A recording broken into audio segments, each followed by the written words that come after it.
Hey guys, tonight, before the journey begins, please take a moment to settle down. Find a position that makes your body feel extra relaxed and stretch out those tight muscles. Let your shoulders drop naturally, clear your mind of distracting thoughts, and let go of the whole day's rushing and exhaustion. We'll be together in a quiet little town in England, accompanying a group of ladies through a long and peaceful night, stepping into their lives one by one. You don't need to feel a tense rhythm, just follow the plot slowly. The pace of this story is as soothing as breathing, just wanting to gently accompany you as you drift off to sleep. If this tranquil story can help you rest peacefully, you're welcome to subscribe to this channel. Looking forward to encountering such gentleness on every future night that requires comfort. You might as well relax your fingertips and tap a like, and it'd be best if you could leave where you are right now in the comments section, which can also let more people discover these heartwarming stories. All these actions don't need to be rushed right now. Leaving them until morning is fine too, and even if you put them off for a long time, it really doesn't matter. At this moment, you don't need to trouble your mind with anything. Right now, there is only warmth all around you.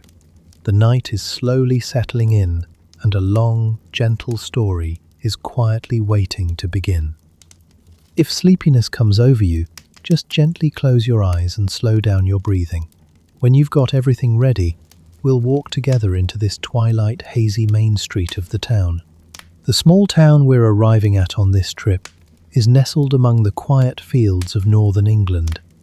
Back then, the railway was still a new thing, with only faint sounds coming from far away, and travelling still relied on horse-drawn carriages. The streets and alleys are narrow but neat. The houses are simple and elegant. The steps in front of the doors are spotlessly clean, and white curtains drape lightly over the windows. Behind the curtains are the lovely women who hold up this entire little town. Please stand with me at the corner of the main street, bathing in the last ray of pale grey daylight on an autumn evening. The window lights along the street light up one by one. The air is mixed with the blue smoke of burning wood and the fragrance of tea, and somewhere a kettle of boiling water is already whistling. You'll notice that most of the people coming and going in the town are women, mostly all women. This small town clearly belongs to the women here.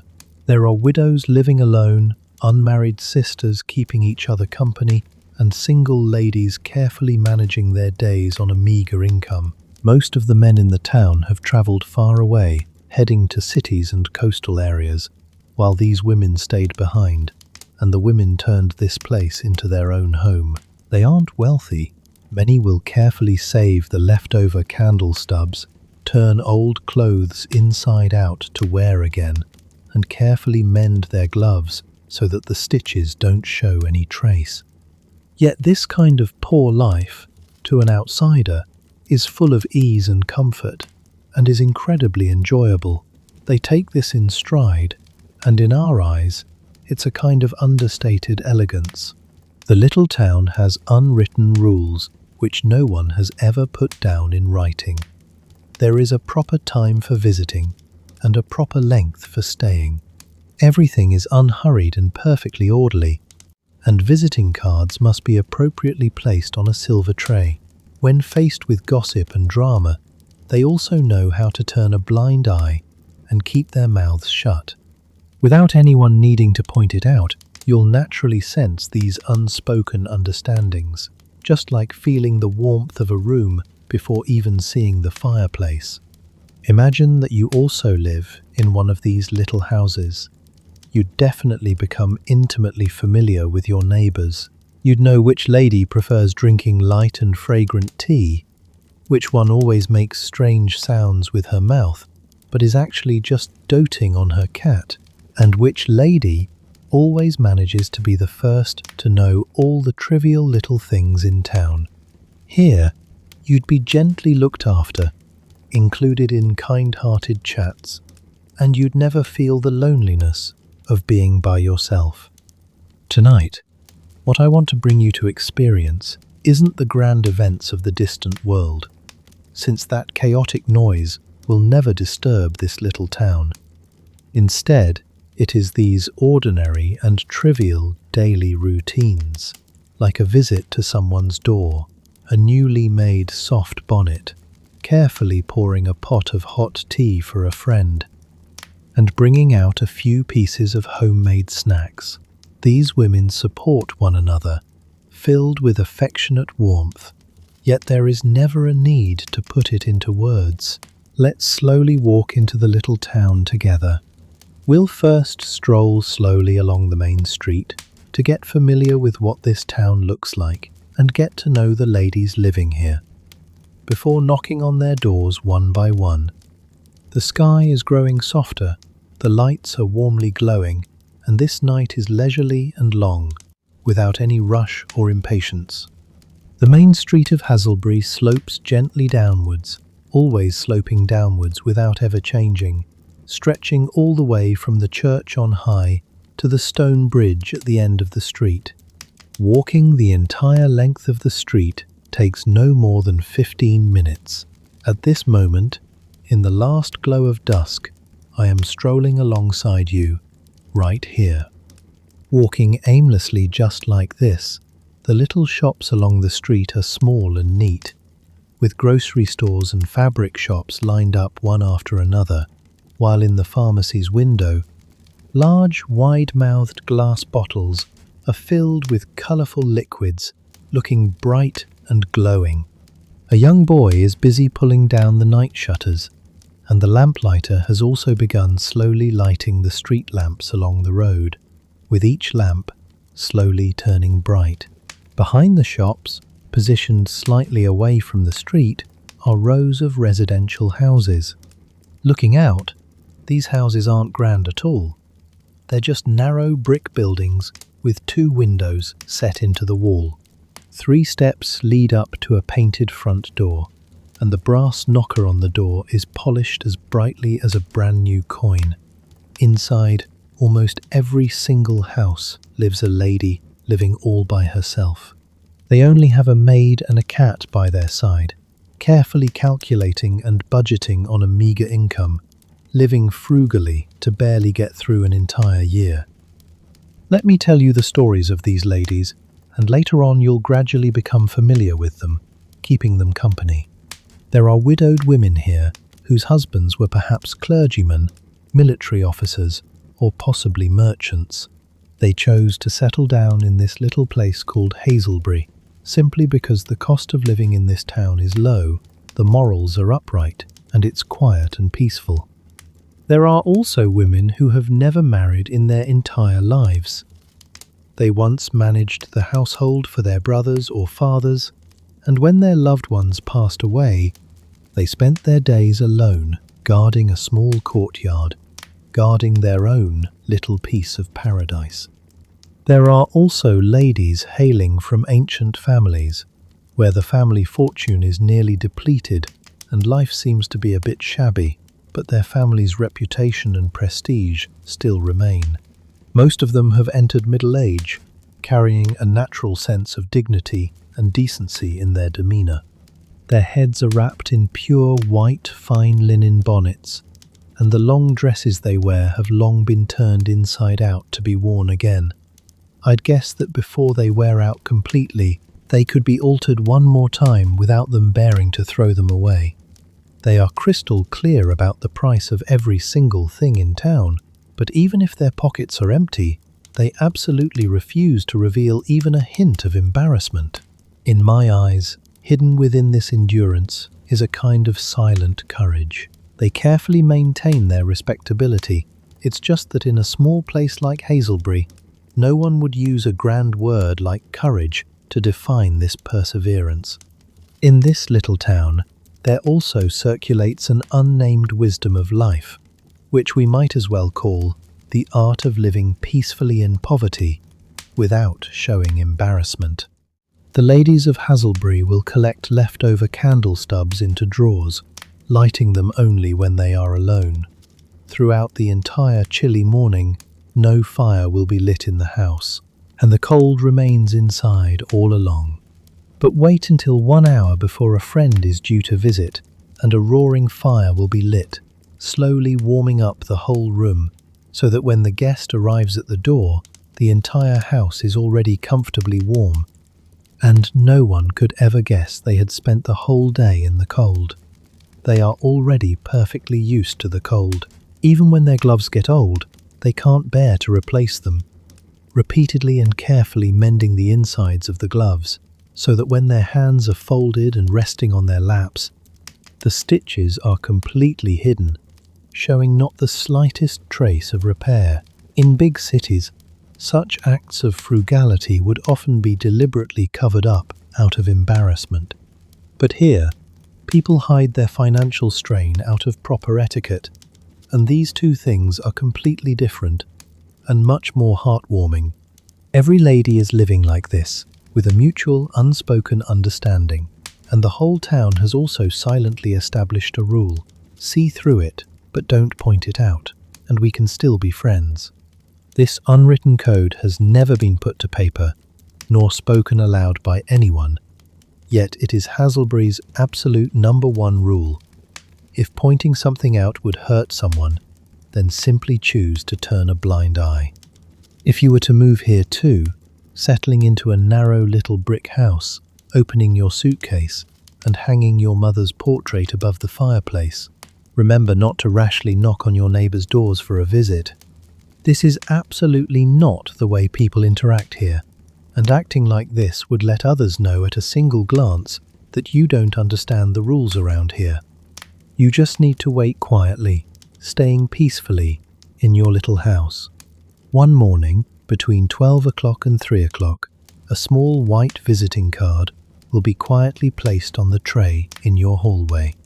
A single card is the beginning of all social interactions. This means a lady has come to visit, wanting to get to know you and make your acquaintance.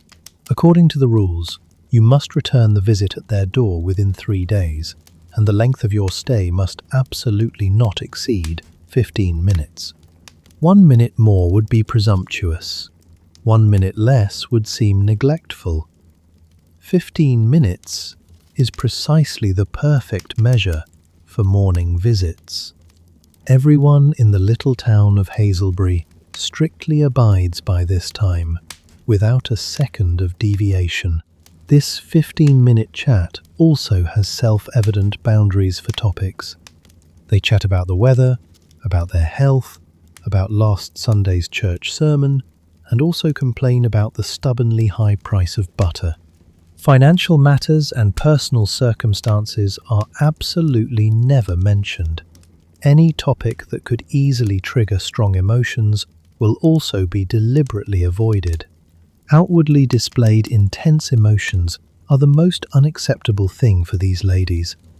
Compared to losing their composure in public, they can tolerate almost all minor faults. This is their habit and also their nature. I am telling you all this not to make fun of them at all. On the contrary, I've gradually fallen in love with these meticulously detailed rules, just like cherishing an old friend's unchanging habits over the years. In their eyes, these rules are like a protective shell, and beneath this shell, they are just like ordinary people, soft-hearted, timid and sensitive, and inherently kind. Etiquette allows them to release their goodwill without seeming abrupt. Even if they are hurting inside, they can maintain a calm exterior without showing any vulnerability. There also exists an invisible hierarchical order among them. Only if it were pointed out bluntly, they would certainly feel extremely uneasy. For a long time, everyone has tacitly agreed that Mrs. Calthorpe holds the highest status. She is the widow of a baron's youngest son, and she never lets the townspeople forget this identity either. Whenever she hosts a tea party, the little invitations are treated with as much importance as royal decrees. Whatever people or things she approves of, the whole town will chime in to support.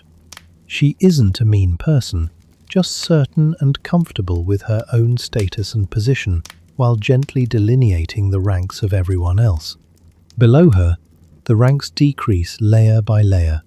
with boundaries so subtle that outsiders simply cannot tell them apart. But every lady in town knows them perfectly well, and no one would ever break this hierarchy. What divides status is never wealth, since no one here is rich anyway, but rather family background and family history, a person's manners and bearing, their pedigree, and the identity of their late husband.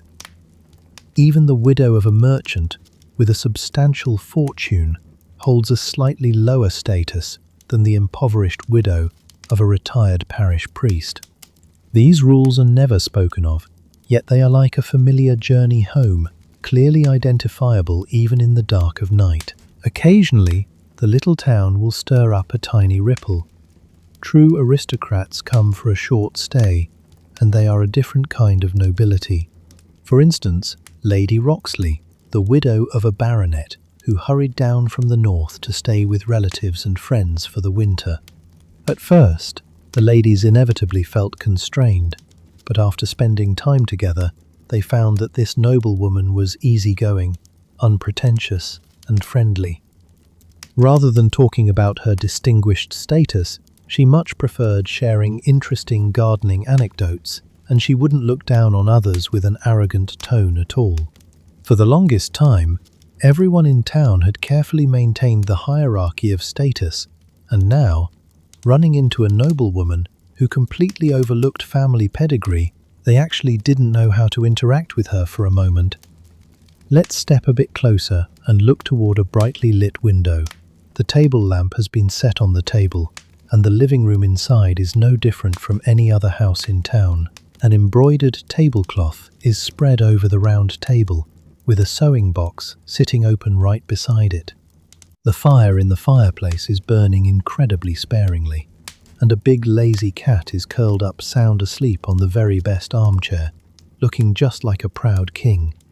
Normally, no human is ever allowed to sit in this chair. Standing on the mantelpiece are 2 ceramic shepherdess figurines, along with a mantel clock that runs 10 minutes slow every single week. Leaning diagonally behind the clock is a folded letter. On quiet nights, when the clock chimes, the host will always take out a few letters to read and savour over and over again. The tea set has long been arranged properly, as a friend will be arriving at the door in 1 hour. The teacups are quaint and elegant, made of excellent quality. This tea set originally had a full 12 pieces, but unfortunately, only 5 remain perfectly intact today. The small silver teapot has been wiped to a shining gleam, its body clearly reflecting the light and shadows from outside the window. The bread and butter on the saucer is cut as thin as paper, and under a glass dome sits a tiny piece of seed cake. The food is simple, yet it is already completely enough. In the little town of Hazelbury, treating guests extravagantly is simply showing off, while being shabby and neglectful loses all sense of proper etiquette. You always have to make sure both the host and the guest are satisfied. Wafer-thin pastries and a warm fireplace are the most sincere ways of treating guests in this little town. Let's take a look at what a day looks like here. The mistress of the house gets up early, and the maid comes to light the fire and fetch the water. The two have kept each other company for many years, with perfect chemistry, needing no extra words. During the morning hours, after finishing their needlework, they will also take a pencil to carefully check their accounts. At midday, the mistress eats a light meal alone, a particularly simple lunch. The main event of the afternoon is visiting each other's homes and dropping off visiting cards. Wait until night falls, and they light the lamps, brew tea, have a little gathering with friends, and after clearing the tablecloth, they play a few rounds of leisurely card games. Evening entertainment mostly consists of card games. Several ladies sit around the green baize card table, playing a few good hands, or gathering together for a few rounds of light-hearted card games. The stakes are incredibly tiny. Over the course of a whole night, the winnings or losses are no more than a few pence. But even so, everyone still takes it very seriously. When their luck is bad, they all force a calm appearance, and arguments never ever break out. The candlelight is also strictly budgeted, only lit while playing, without wasting a single bit more. When the card game ends, it's time for a light midnight snack, eaten very casually, accompanied by laughter and cheerful chatter for quite a while. Afterward, the maids carry lanterns, and everyone uses the faint light to navigate through the pitch-black streets and alleys to return to their respective homes. On Sundays, the order of the town is displayed to its fullest extent in the church. Every family, every lady living alone, has her own dedicated seat, passed down through generations, with absolutely no one stepping out of line. The front row seats are better, and the seats near the stove are more comfortable. Who gets to sit where has long been established by custom. Sitting in someone else's seat without permission is something totally unimaginable. Nobody would rashly sit in another person's place. After the service ends, everyone slowly walks out of the churchyard, bowing in greeting to one another, casually chatting a bit about the weather and the contents of the sermon. Chatting always makes people feel cheerful and relaxed. At the same time, they will also secretly pay attention to other people's outfits, whose hat is newly made, whose hat has been retrimmed with lace, whose is still an old style. All these details will be silently remembered in their hearts. Attire here is also a solemn language of its own. A new bonnet is enough to become a piece of fresh news. A long dress restyled with a new ribbon will also be carefully examined and praised by everyone for a long time. London's popular fashion trends often take several years after going out of style before reaching this little town, but the ladies here still wear them with hearts full of joy. They firmly believe that beautiful things will never go out of style. There is no need to easily replace a hat that can still block the wind and rain. Old silk clothes treasured for many years are only taken out and worn on important occasions, and afterward they are carefully wrapped up in paper and put away. This piece of clothing will most likely stay with its owner through her entire life, then be passed down to a niece to be just as properly treasured by the next generation, with only beauty passing on forever. I hope you can understand the deep meaning behind all of this. When outsiders first see this, it's very easy for them to just laugh it off, laughing at how they time their visits to exactly a quarter of an hour, laughing at how their treats for guests are as thin as paper, laughing at how they strictly abide by this set of invisible rules for their entire lives. But having observed in this little town for many years, my state of mind has long since completely changed, becoming peaceful and completely at ease. The rules are never the core. The kindness hidden beneath the rules is the true essence. Etiquette is nothing more than the path that kindness walks upon. When someone is bedridden with illness, neighbours will quietly send over thick soup, help mend clothes, and sit quietly to keep them company, never ever prying into private matters.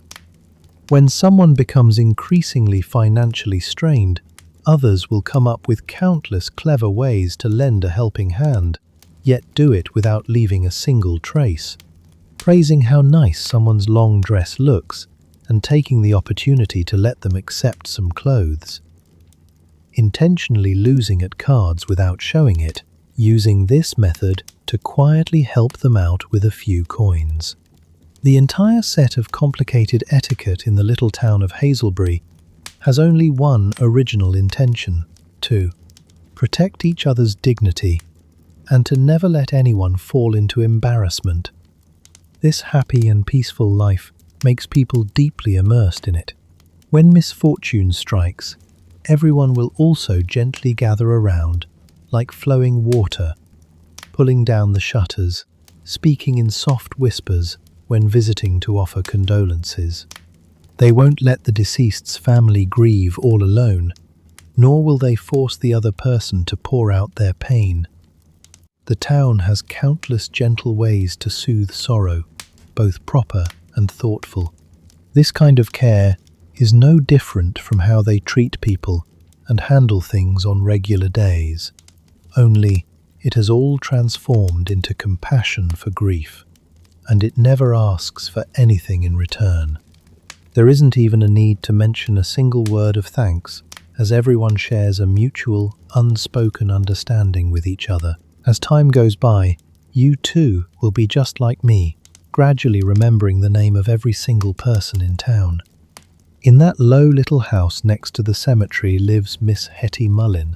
She is the gentlest and kindest person in the whole town, which is what everyone says about her. Her older sister passed away 10 years ago, yet she still strictly abides by the household rules her sister set while she was alive. Then there is Mrs. Welby, whose family is quite poor, yet she treats what little belongings she has with extraordinary care, even if days at home are tight. Her cat is always the best-fed little creature in the entire town of Hazelbury, a little cat who just loves licking its paws. In the tall building in the middle section of the main street lives Miss Pringle.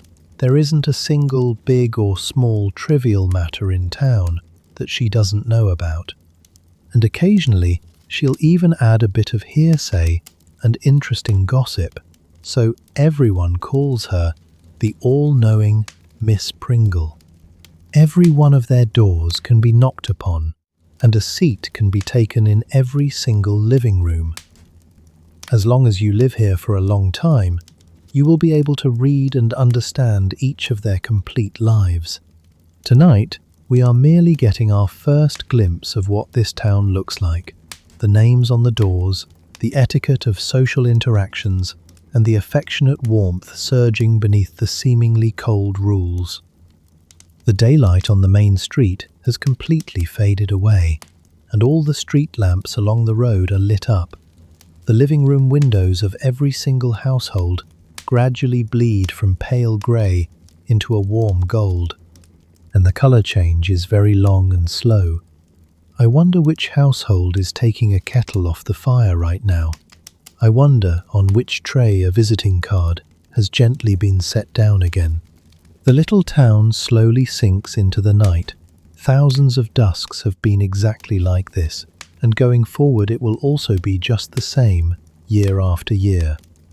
This is Hazelbury, a quiet little town and a group of gentle women relying on meagre incomes to manage their ordinary daily lives with all their hearts. You might as well stay here for a little while. The time here is never rushed, and your state of mind will be completely calm and at ease. Among the many doorways in Hazelbury, I would like to ask you to first knock on that lowest little house. It is a very small, low house. The house leans slightly toward the cemetery side, as if having gone through the wind and frost of the years, it is already exhausted, and it just wants to lean half of its body against the wall to rest a bit. The garden in front of the house is extremely narrow, where a few violets grow quietly. A clump of rosemary has grown old, with its branches becoming woody, and there is a circle of boxwood hedges, trimmed to just about knee-high.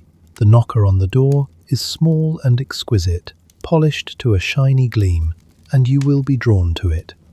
This is the residence of Miss Hetty Mullin, and she is almost always staying at home. Even though a maid is employed, the one who opens the door to welcome guests is often she herself. She always wants to be the first to see clearly who is visiting. Hetty has a petite figure and a round face, and her temples have already been dyed with frosty white. She wears a snow-white fine linen bonnet on her head, with a shawl draped diagonally across her chest, pinned neatly together. Time has carved countless lines into her face, but her gentle temperament has long melted into every single crease. She is timid by nature and easily flustered when things happen. but she always performs certain actions without any rush. Even though the inside of the house is kept perfectly organized, she will still apologize for the simple furnishings. Even though she didn't make you wait for even a moment, she still always has to apologize repeatedly. Follow her into this tiny living room and slowly get used to the soft, faint light inside. The lighting is very warm. The fire in the fireplace burns weakly, since after all, it is not yet time to receive guests. The Miss Hetty, spoken of by old friends, would never waste coal in vain, just for her own comfort. The air is filled with the faint, sweet fragrance of lavender and beeswax, and from somewhere comes the steady and slow ticking sound of a clock. The entire house is peaceful and calm, as if for 30 years nothing here has ever changed. The tables and chairs are still placed in their old positions, and that pair of porcelain puppy ornaments on the mantelpiece stand all year round, quietly keeping watch. Hanging on the wall is a cross-stitch piece embroidered by a child in earlier years, and the work looks a bit immature. When it comes to financial circumstances, this house is truly impoverished. The carpet has long been turned over to be used on the other side, in order to cover up the worn-through spots. The bottom hems of the curtains have also been purposefully lengthened, covering the faded fabric at the old creases, but this is the most peaceful room I have ever seen, clean and refreshing. Every single item in the room has been carefully preserved, mended and repaired, and this day after day care has itself transformed into a long-lasting warmth. Sitting here, you will understand that there are never any discarded items in this house, and the memories of the past are exactly the same way.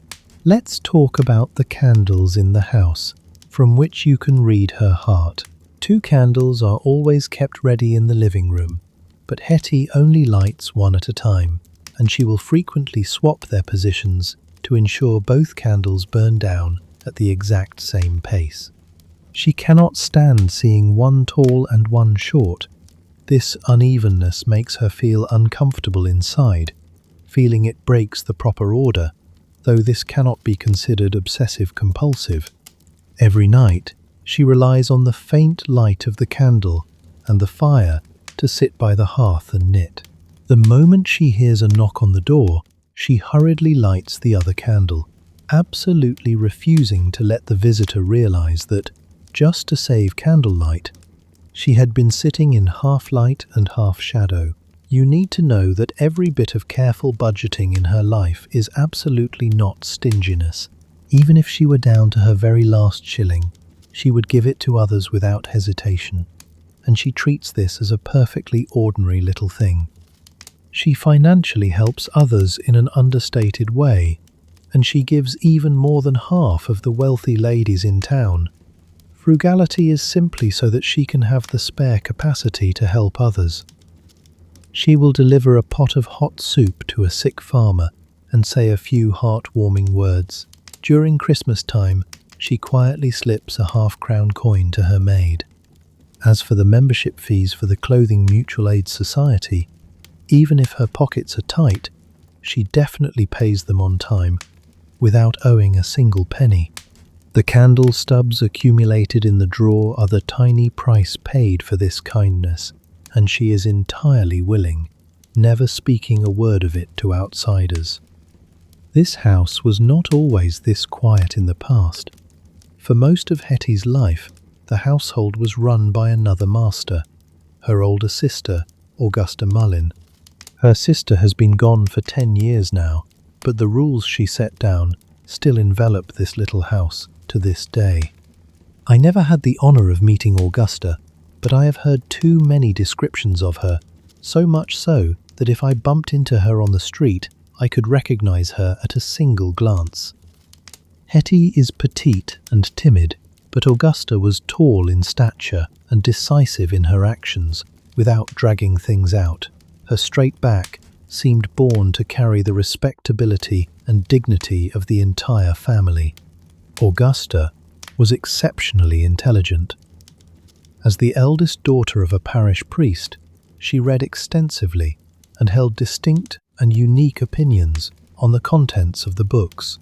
She especially admired Dr. Johnson, favouring his vigorous and sonorous writing style, believing that to be the most beautiful form of the English language. Every night, she would always read his works aloud in a solemn and slow tone, and she adopted this same elegant tone when writing letters, frequently using complex long sentences and neat phrasing in her writing. Even a simple note asking about a neighbour's unwell health read just like a church sermon.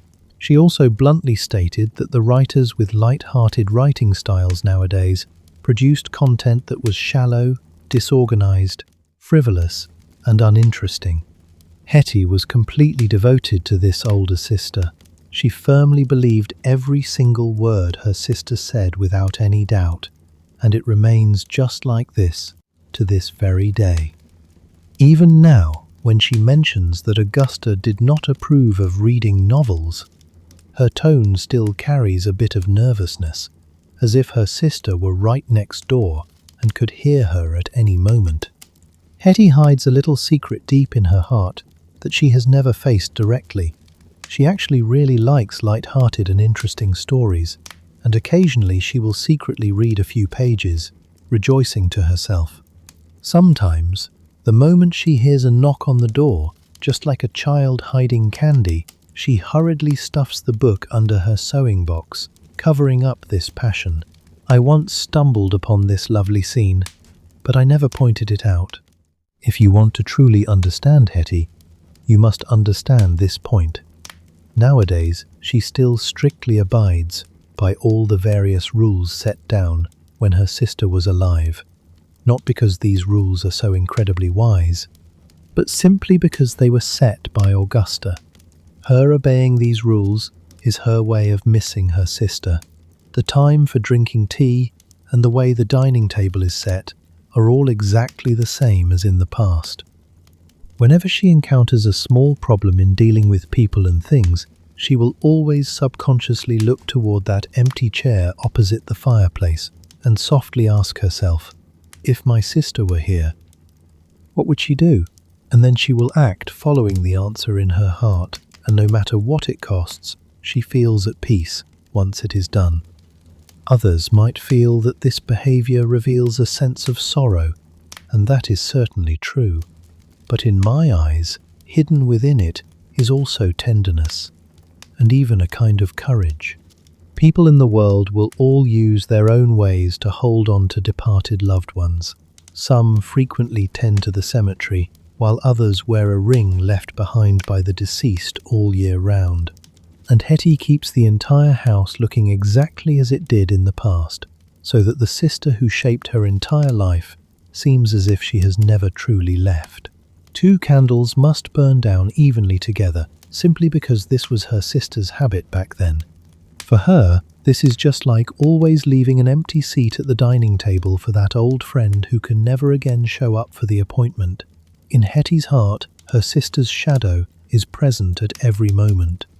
As the twilight thickens in the late afternoon, you might as well stay with her a little while longer, watching the firelight flicker on the old wallpaper. Next to her hand rests a sewing box lined with faded sapphire blue satin. In the drawer, deep inside the box, a stack of letters is treasured. Normally, she rarely opens them, but whenever the cold wind howls down the chimney and the whole town sinks into the heavy night, she will take out a bundle of letters tied with a ribbon, using her gentle and delicate fingers to slowly untie the knot, reading and savouring them one by one. These letters are very old, their ink long since turned into a brownish colour, and the letter paper at the folds is as thin as a cicada's wing. Because of repeated reading, some of the letters are nearly tearing at the seams. Among them are letters written by their father, that old priest, with neat and vigorous handwriting, carrying the unique style of a clergyman. There are also letters from their mother, with every line filled with the ordinary daily chores in the kitchen, even though that stove has been cold and quiet for many years. There is also a bundle of letters tied up separately, with round and childish handwriting, and the spelling is also somewhat casual. That is, the handwriting of her younger brother, carrying a bit of loveliness within its casualness. Her younger brother's name is Cedric. He was the youngest child in the family, and also the only boy. From Hetty's mouth, he was exceptionally smart, cheerful by nature, and loved to joke around the most, which also always caused him quite a bit of trouble. You might as well imagine what he looked like, always getting into trouble everywhere when he was young, climbing up to high places he shouldn't climb, and laughing wildly on occasions that should be solemn. Everyone loved him, yet he also gave his unsmiling eldest sister quite a headache. Their father originally intended for him to inherit the priesthood, but he had absolutely no talent for this, and instead, his head was full of mischievous tricks. As all sorts of conflicts piled up, a fierce argument finally broke out between the sister and brother. This kind of scene was very rare to see. Hetty has never clearly stated the reason for the argument, and I have never pressed her on it. That was something from a very long time ago. After the dispute, Cedric resolutely left home. Like many youngest sons of prominent families at that time, he boarded a ship and travelled far overseas, heading to India to make his own way and earn a living.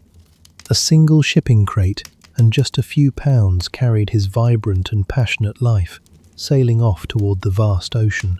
At first, his letters went back and forth very frequently. Those childish handwritten letters in the drawer depicted foreign landscapes and strange climates, scorching heat waves, a bright red, blazing sun, and also birds that looked like flying jewels. A free life is a beautiful thing. Later on, the letters gradually became sparse.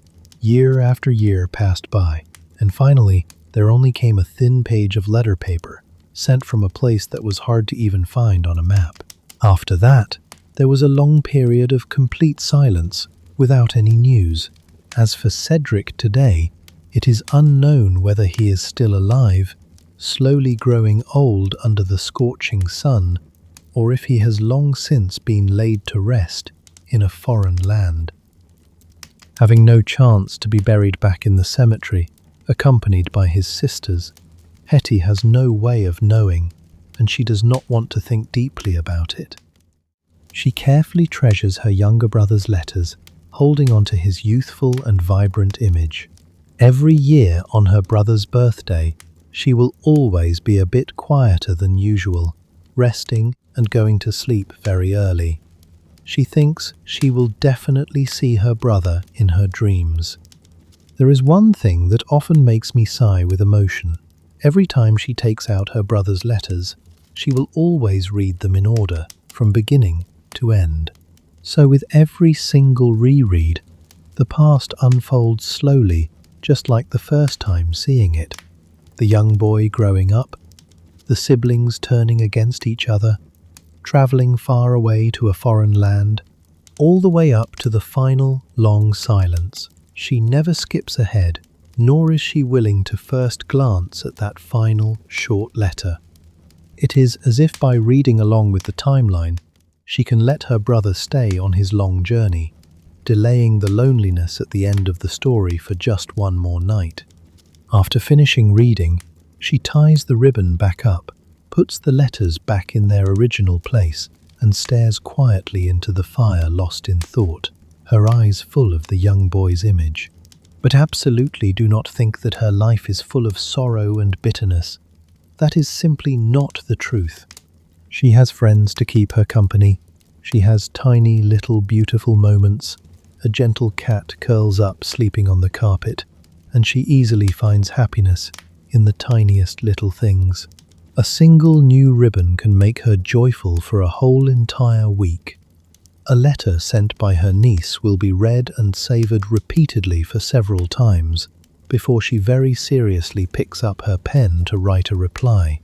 The very first snowdrop flower blooming in the garden is an even greater joy.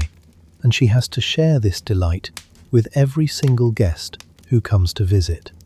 It is true that she will also worry about trivial matters, worrying about the bank holding her meagre savings, suspecting a thief if she hears a strange noise late at night, and paying off a bill the moment she gets it in her hand, terrified of owing even a tiny fraction of a penny.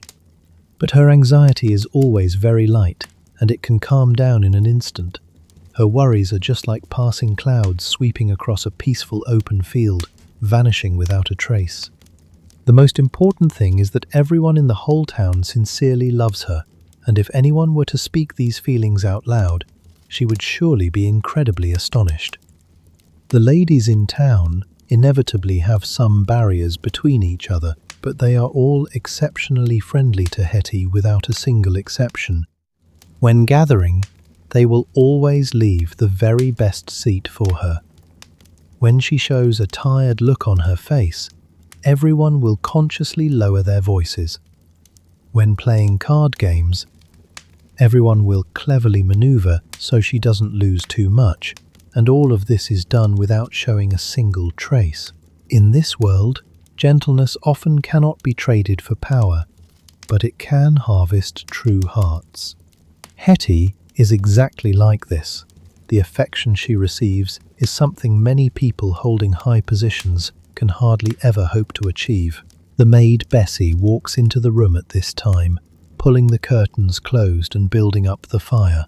There are guests visiting tonight, so the living room must be comfortably warm and brightly lit. Bessie has followed Hetty for many years, and she will always softly scold her mistress for preferring to freeze, while Hetty will also gently chide her for being too meddlesome. Between the master and servant, it is precisely in this kind of trivial bickering that they have accompanied each other to build a long-lasting warmth. The second candle is lit, and the fireplace leaps up with bright flames. Thinly sliced bread and butter, quaint cups and saucers, and a brightly polished small silver teapot are set out perfectly, one by one.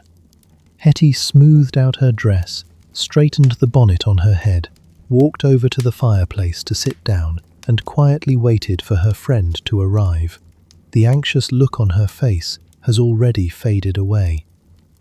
The candlelight is flickering, the kettle is making a murmuring sound, the guest is about to arrive, and at this moment her heart is full of peace. She is just a thin, small woman with greying hair, living in this old little house, with a poor family background. Her younger brother travelled far away with absolutely no news, and her older sister passed away 10 years ago. Yet I firmly believe she is one of the happiest people in Haselbury, because she never greedily desires the things she has never possessed. Just let her stay by the warm fireplace quietly waiting for now. In the entire little town, the one who most deserves to be treated with gentleness is her, yet she herself would never ever think this way. Watching the two candles still slowly burning down at the exact same pace, just like the way her sister expected back then. Outside the little house, past the low courtyard wall and the cemetery wall, in the cold and clear night sky, tiny little stars are quietly lighting up. Walking a few houses further down the main street from the cemetery, there is a house slightly taller than Miss Hetty's house and quite a bit more impressive, and this is where Mrs. Welby lives. You can easily recognize her house. The steps in front of the door are scrubbed snow white every early morning, while the town is still fast asleep. The fine linen curtains on the living room windows are always drawn to the exact same height, as if even the sunlight shining in has to strictly abide by an agreement.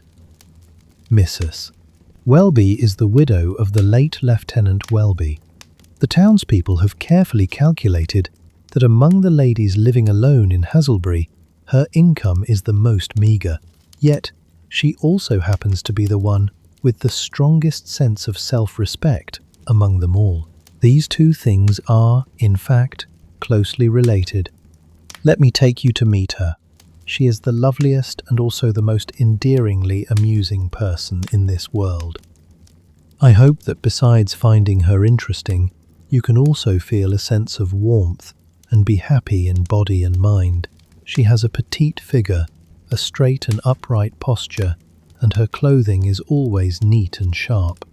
That long grey silk dress on her body is remembered by everyone as her very best formal wear, remaining exactly the same for many years. But when she wears it, her bearing is just like that of a duchess. Her manners are gentle, yet carrying a bit of dignified grandeur, and her etiquette is perfectly comprehensive. When she reaches out her hand to shake yours, her posture is as if she is bestowing a favour, yet without any feeling of coldness. Beneath that respectability, her heart is as soft as wax, and even if she sees a dead sparrow, she will shed tears in sorrow. Mrs. Welby's pride is never an arrogant disdain for others. On the contrary, it is exceptionally moving. This self-respect is her trying her absolute best not to let others look down on her. She comes from a prestigious family, and the Welby family was also quite prominent in the county in the past. She treats the past glory of her family like a precious treasure, just like treasuring jewellery, frequently taking it out alone to carefully savour the memories before putting it away properly. She is unable to prepare grand family banquets, but she will quietly let you know that the Welby family was originally a household capable of hosting banquets for guests in the past, and that the former brilliance has now faded from its glory. During her teenage years, she married a military man. The late Lieutenant Welby was handsome, but his pockets were empty, and his future was uncertain. He accompanied her through several years of bright and beautiful times, and when he was stationed at a distant fortress, letters were sent back, one after another.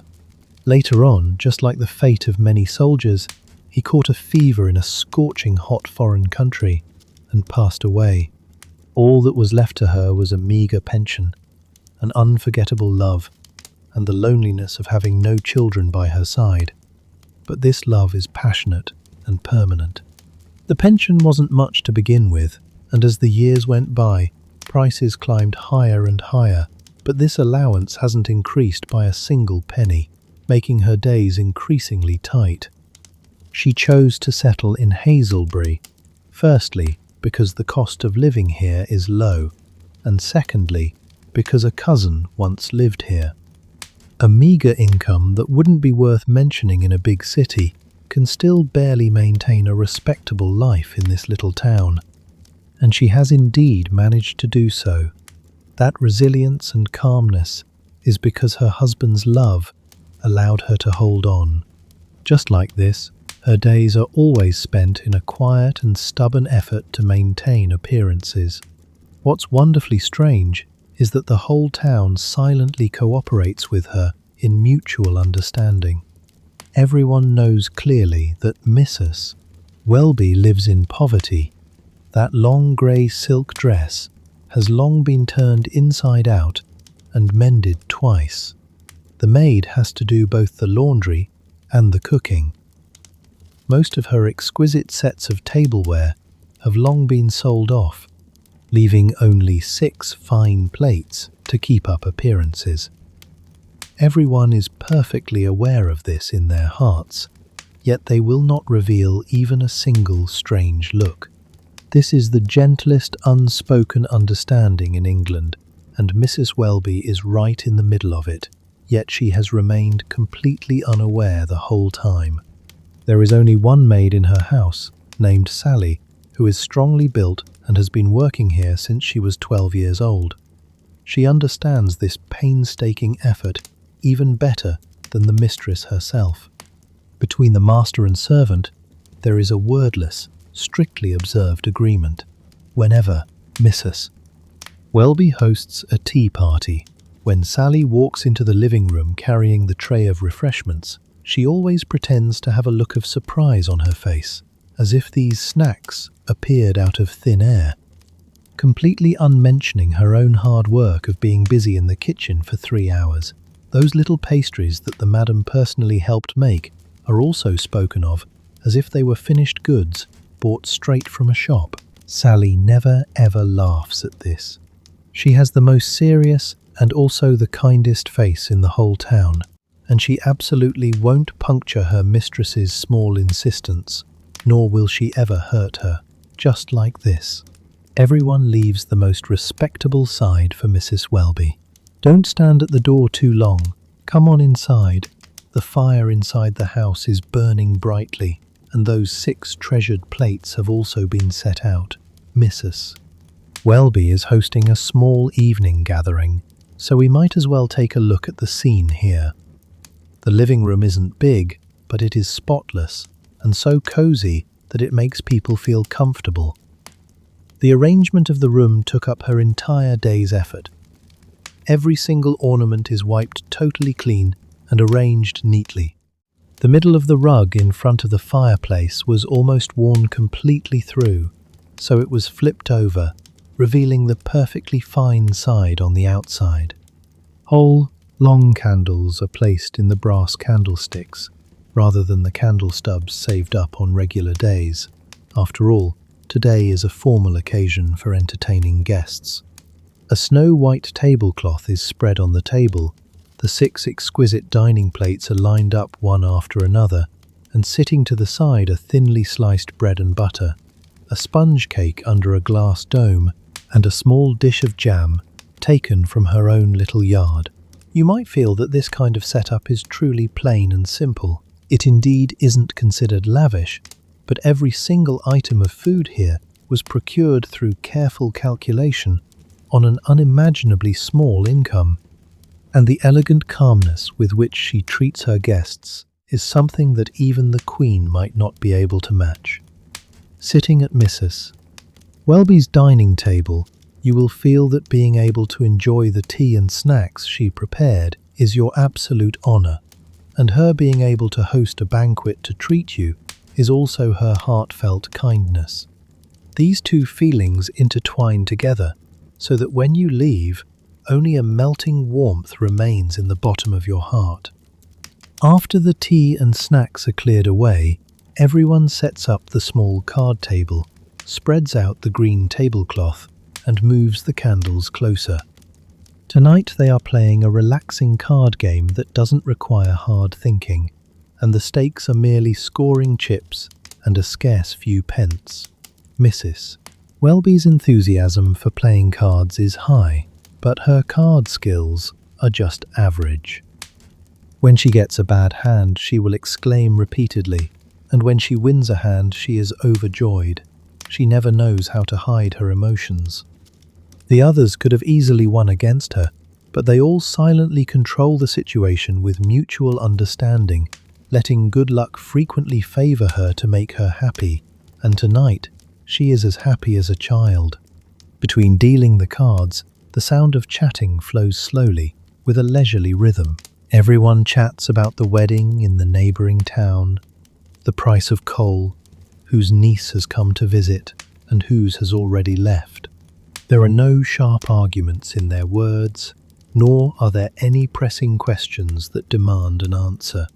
These chats are like pebbles, polished smooth by flowing water, plain and gentle, requiring no deliberate effort to handle, yet they are one of the most pleasant sounds in the world.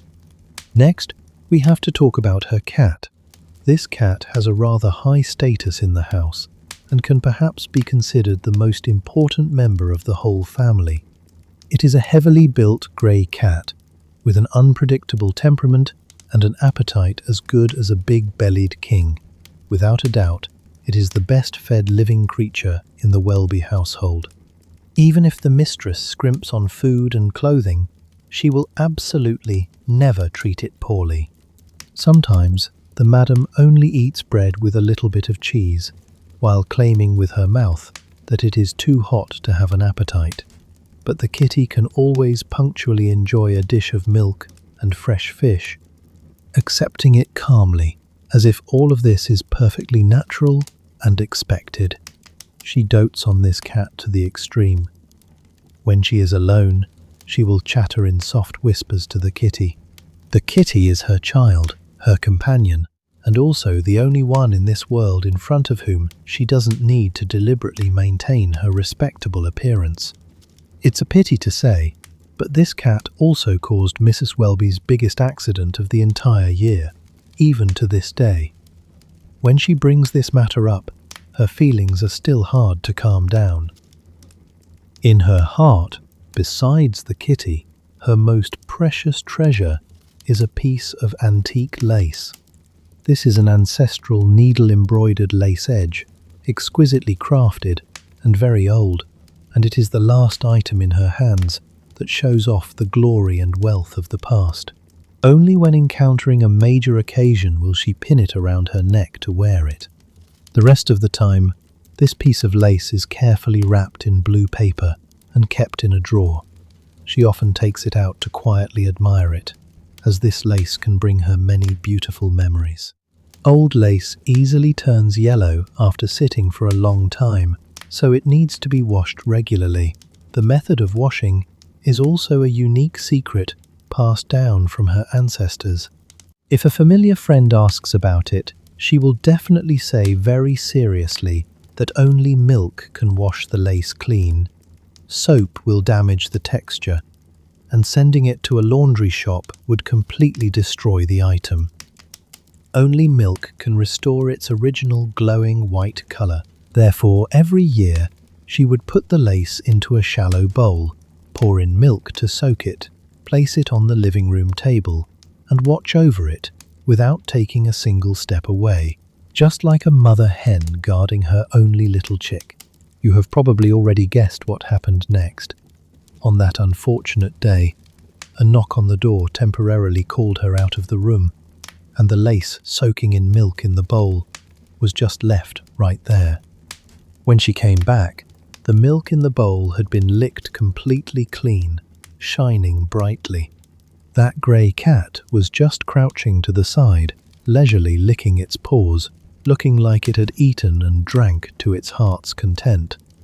The lace, just like that, had gone into the cat's stomach. That was a relic left behind by her grandmother. It was the very last bit of the Welby family's past glory, and now it actually met with such a disaster. While that cat casually strolled around the room like a king. I won't go into detail about the scene at that time, as it was truly heart-wrenching. But Mrs. Welby, in the midst of the panic, still maintained an unimaginable calmness. The ladies in town who kept cats and also treasured lace all knew the emergency methods, and everyone immediately set about to rescue it.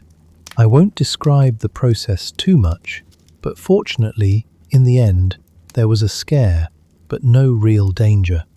The lace was retrieved, first washed repeatedly with fresh milk, then rinsed clean with clear water, placed under the sun to dry, and carefully ironed. To the whole town's amazement, it was almost completely undamaged. Today, Mrs. Welby will still wear this piece of lace, and the kitty who caused the trouble, aside from throwing a tantrum for a day and acting aloof, was totally fine. The madam ultimately couldn't bear to blame it for a long time, treating it exactly the same as in the past, and it continues to patrol its territory everywhere, just like a king.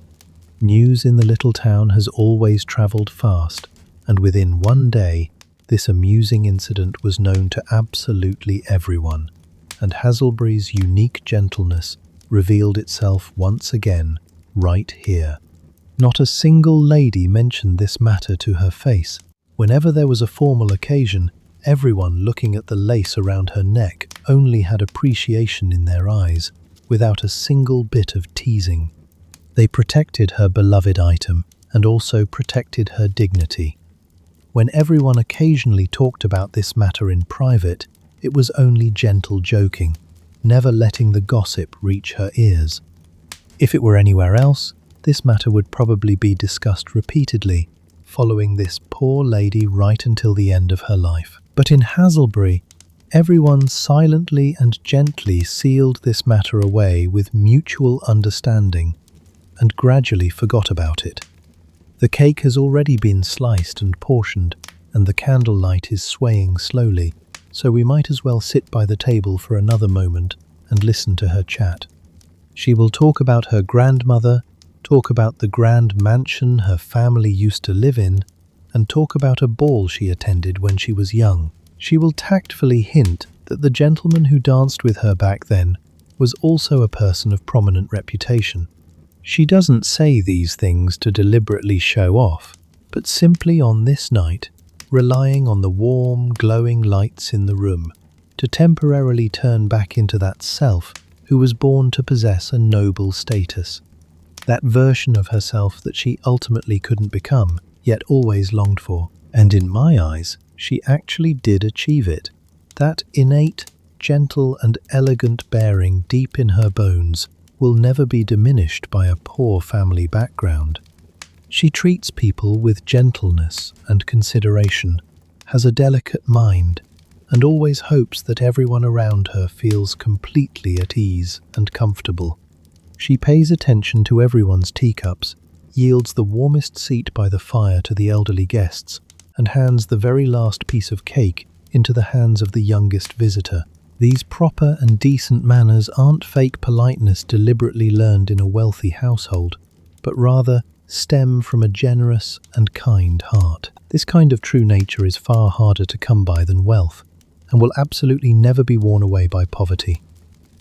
Looking at her, I also used to secretly ponder, just to maintain this respectable appearance, is this kind of stubbornness a bit silly? If she let go of the external disguise, calmly admitted her family's poverty, and gladly accepted her friend's kind-hearted help, would she live a happier life? But later I understood she absolutely wouldn't. This self-respect is never a heavy burden pressing on her shoulders, but rather the strength that supports her to keep going. If you took away her grandmother's relic and her family's past, and packed away this long grey silk dress and the antique lace, she wouldn't become happy. She would only completely collapse, and her entire life would become dull and devoid of light. Everyone's way of holding on to their courage is not exactly the same. Mrs. Welby's courage is kept right inside that package of blue paper in the drawer and worn around her neck. This spiritual pillar is enough to let her live her days peacefully and steadily, just like a person with a strong heart. The night is growing deep, and the gathering is about to come to an end.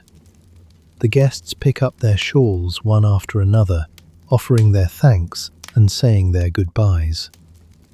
Mrs. Welby stands at the door with a perfectly straight posture to see her guests out, with the fire behind her flickering bright and dim, and the lace around her neck still looking elegant. She took out absolutely everything she owned, and even though it was very little, she managed it decently and comprehensively. This kind of ability is much more rare than sitting on a pile of wealth. Sally has already started cleaning up those 6 treasured dining plates, washing them, counting them, and putting them away, quietly waiting to be used for treating guests next time. Meanwhile, the Kitty King has monopolized the warm spot by the fireplace left empty after the guests departed, and it is going to have a beautiful sleep. Just let her stay inside this neat and tiny house. She is covered in exhaustion, yet her heart is full of joy and pride. She will hold her kitty and sit by the gradually weakening fire, recalling the little details of tonight, feeling incredibly satisfied in her heart. For yet another night, she successfully defended her family's respectable appearance. The Welby family hosted a banquet to treat guests, exactly as they did in the past. When tomorrow comes, the long grey silk dress will be folded up once again, and the long candles will also be properly put away, saved for the next important day, waiting for another visitor. And this careful, resilient, and gentle persistence will still continue on day after day. May this beautiful goodness remain unchanged for a very long time. Miss Pringle lives in that tall building right in the middle of the main street, and sitting in her chair she can take in all the movements of the entire street at a single glance. That feeling is sometimes noisy and sometimes peaceful. In Haselbury, if you want to inquire about big or small things happening in town, going to find Miss Pringle is absolutely right. Even for many completely unfounded rumours, she can easily pluck them out of thin air and even talk about them with great relish. She has a tall and thin figure, a straight and upright posture, sharp eyes, and her speech is even more articulate. When speaking, she always leans her body slightly forward, and even if it is just a trivial little matter, after she talks about it, it seems to become a matter of national importance, leaving everyone listening absolutely amazed. I have to evaluate her objectively. Other people always love to make fun of her, but her true nature isn't bad at all. Although she seems to be gossiping about everyone's business all day long, deep in her heart she is very enthusiastic and warm. Some people are naturally good at singing or painting, but she seems to be born loving to snoop around for news. To her, if the little town is completely calm and tranquil for a whole day without any fresh news, it would be just as unbearably difficult as having her food supply cut off. Her biggest characteristic, which is also her shortcoming, is that she loves to deduce and fill in the blanks in her head, frequently unleashing an endless and boundless imagination. In her eyes, even the simplest fact is only the beginning of a grand story. If someone tells her that a strange carriage has appeared at the intersection of the town within an hour after she retells it, this carriage will have gained a driver, a mysterious purpose, and a complicated origin right out of thin air, and it will also spawn all sorts of sensational speculations, as if a great disaster is about to fall upon the entire little town. She isn't deliberately starting rumours because she has nothing to do. Rather, she sincerely and firmly believes that beneath the surface of everything there must be hidden facts, and digging out the truth behind them is her innate mission. This kind of mission is supposed to be natural born. That winter, the little town welcomed a huge and sensational event. A magician came to visit. The story in Miss Pringle's mouth was performed and interpreted even more brilliantly and colourfully, totally worth careful savouring. On a gloomy afternoon, a covered carriage drove into the little town, carrying travelling street performers touring everywhere. This person called himself the Great Vilmano, claiming to have performed for the royalty and nobility of half of Europe. Only later did everyone know that his real name was quite ordinary, called Job Tenley, and his residence was separated from this place by no more than 2 counties. But on the posters he put up, it still carried his loud and clear stage name, and the magical tricks depicted on them completely whetted everyone's appetite. Haselbury, which had been silent and plain for many years, was instantly enveloped by an atmosphere of expectation, and absolutely everyone was looking forward to a wonderful performance. The ladies in town made plans to go watch together, each and every one wearing their most exquisite bonnets, sitting straight and proper in the front row of the auditorium, both full of curiosity and also harbouring a faint bit of timidity. The entire performance indeed totally opened their eyes. A coin disappeared from the magician's hands, and in the blink of an eye, it actually appeared inside Mrs. Welby's handbag. Miss Hetty merely silently thought of a playing card in her heart, and it was accurately guessed by him.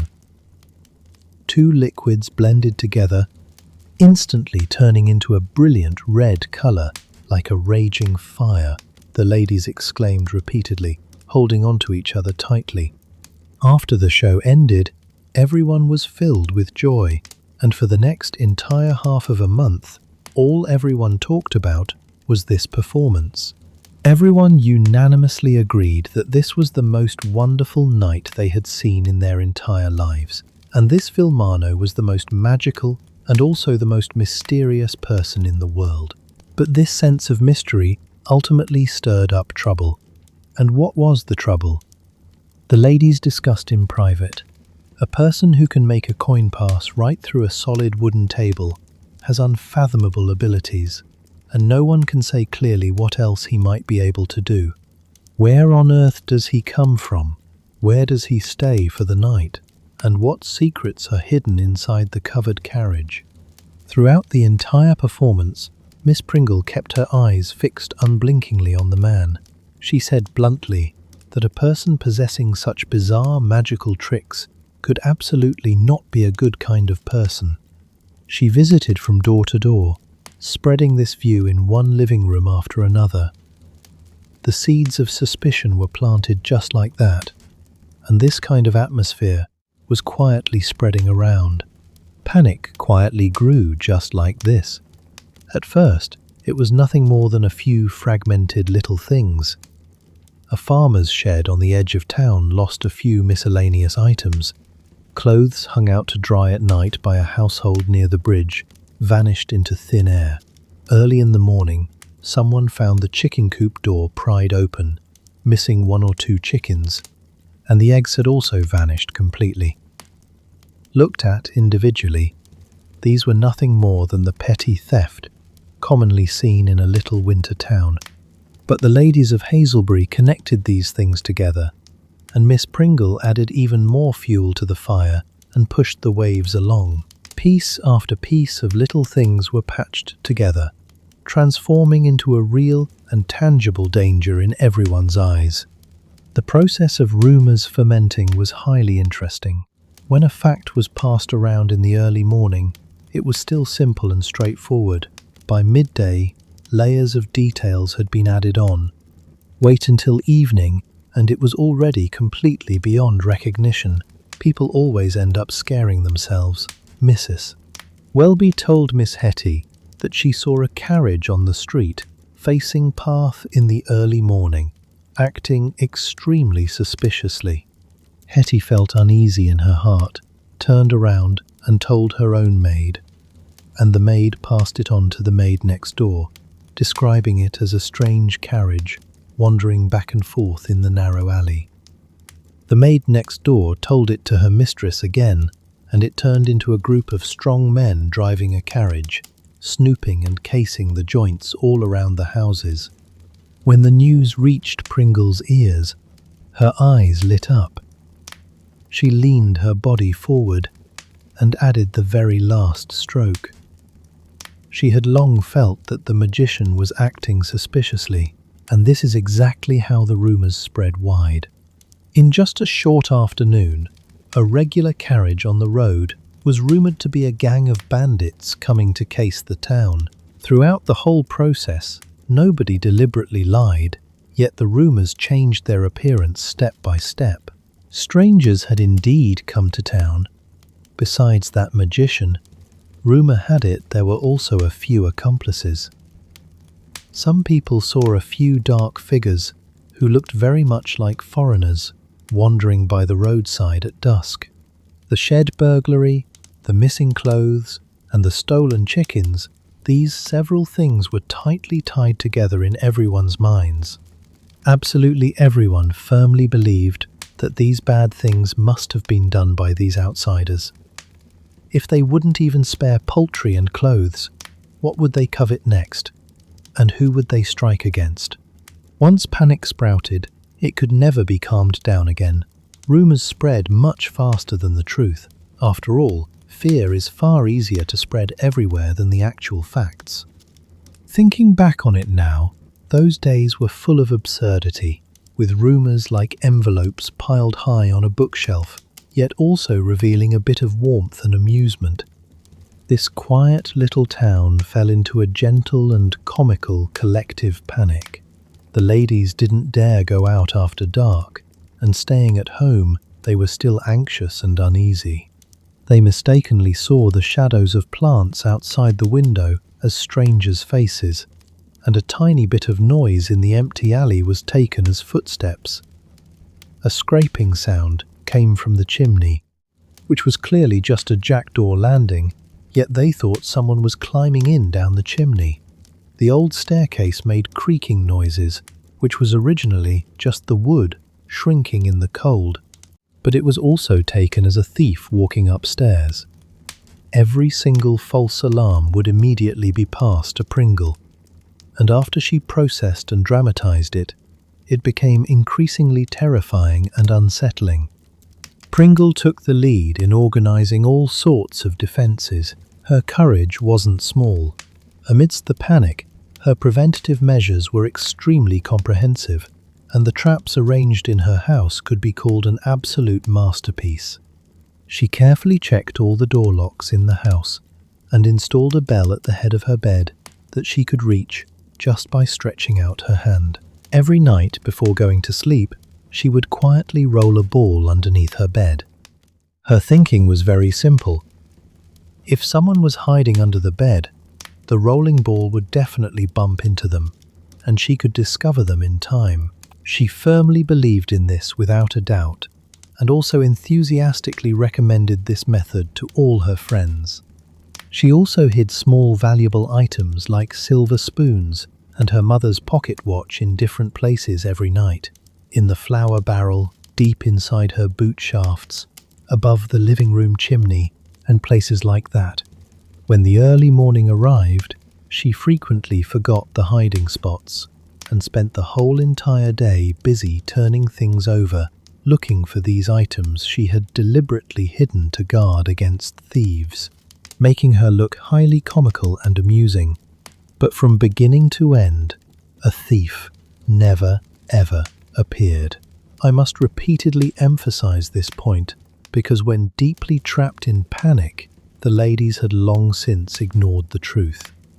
During the long period of panic, with every household tightly locking their doors and windows, setting up traps, and hanging bells at the heads of their beds, not a single lady in town ever lost any valuable item again. The initial thefts were also nothing more than losing a few chickens and a few pieces of clothing, but nobody was willing to believe that the danger had long since dispersed. If someone had stated bluntly that there was no danger, it would be as if stripping away everyone's joy in participating in this thrilling grand drama. What's more, night after night passing peacefully was, in their eyes, exactly the proof that danger was close at hand, and also confirmed that their preventative measures were highly effective. They were full of confidence in this matter of guarding against thieves. The situation grew more and more intense, and later on, rumors of hauntings actually even spread out. When people's hearts are in a state of anxiety, this kind of rumor will always naturally arise. Not knowing where the source was, someone said that after dusk fell, a woman wearing an old-fashioned long dress would appear in Blackthorn Alley. The branches of the trees on both sides of this alley intertwined, making it dark and gloomy all day long. Opinions varied greatly regarding the talk of the female ghost, and those with small courage even claimed that the woman had no head, flickering in and out of sight. From then on, after the sun set, absolutely no lady dared to walk this alley alone. No matter what the matter was, everyone would form groups and detour along the main street, with 2 or 3 people as a group, accompanied by a maid carrying a lantern, talking and laughing loudly along the way to boost their courage. Even though they caused all sorts of absurd incidents, I still love this group of lovely people. Every single one of them was scared out of their wits, yet they never suffered the fear, all alone. When night fell, everyone relied on each other. The brave ones would take in their timid friends to stay the night. Pringle herself was also full of unease, yet she would still escort her terrified friends through the pitch-black streets and alleys, watching with her own eyes as the other person locked their door properly before leaving. Hetty was originally the most timid one of all, so 2 or 3 friends took turns staying with her to keep her company. ensuring she would never again be alone in the dead of night to be startled by strange noises in the house, making her sleep exceptionally steady and sweet. A group of timid women huddled together for warmth and looked out for each other just like this. This courage of supporting one another far surpasses any fearless elite military force. The quiet end of the disturbance was just as silent as its beginning. Just like all street performers travelling from town to town, Vilmano packed up his covered carriage and set off for the next town. From start to finish, he never harboured any malicious intent. The weird-looking accomplices spoken of by others were actually just his wife and son. The two were unaccustomed to the local climate and occasionally caught minor illnesses, so in order to avoid the bitter cold wind, they only ever went out at dusk. Afterwards, everyone also gradually sorted out the truth. The chickens were snatched by foxes, the clothes hung out to dry were blown away by strong winds, and the miscellaneous items in the shed were casually taken by a passing tramp, and that person had long since walked far away, reaching a place hundreds of miles away. With the outsiders gone, the so-called thefts also never happened again. When it comes down to it, most of the so-called thefts were baseless speculations to begin with. The ladies finally breathed a sigh of relief, while in their hearts they inevitably felt a bit embarrassed. Everyone took out the balls from under their beds, dug out their silver spoons from the flour barrels. Blackthorn Alley also returned to its former peacefulness, and no longer made people turn pale at the mere mention of it. And this incident was also very quickly diluted by time. Pringle was naturally the last person to let go of her suspicions, since, after all, she had invested the most thought into this whole storm. At first, she still pretended to be solemn and said that everyone being able to safely escape a disaster was all thanks to strict preventative measures, especially the strategy she came up with of putting a ball under the bed that scared off the bad guys. This way of speaking of hers always revealed a notion that makes people smile. Regarding this, absolutely no one would speak up to contradict her. Everyone tacitly allowed her this tiny bit of smugness, just like tolerating Missus, Welby holding on to her respectability, and Hetty strictly abiding by the rules left by her older sister. This is exactly the warmth of Hazelbury. Everyone has a little harmless obsession and a little self-deception deep in their hearts, and the people around them will always silently help them achieve it, letting everyone live respectably and comfortably. Thus, everyone, with an unspoken mutual understanding, firmly agreed that it was the little ball under Pringle's bed that guarded the entire town. She was completely satisfied and turned around to start paying attention to new gossip and interesting anecdotes, as she always felt happy about her own ideas.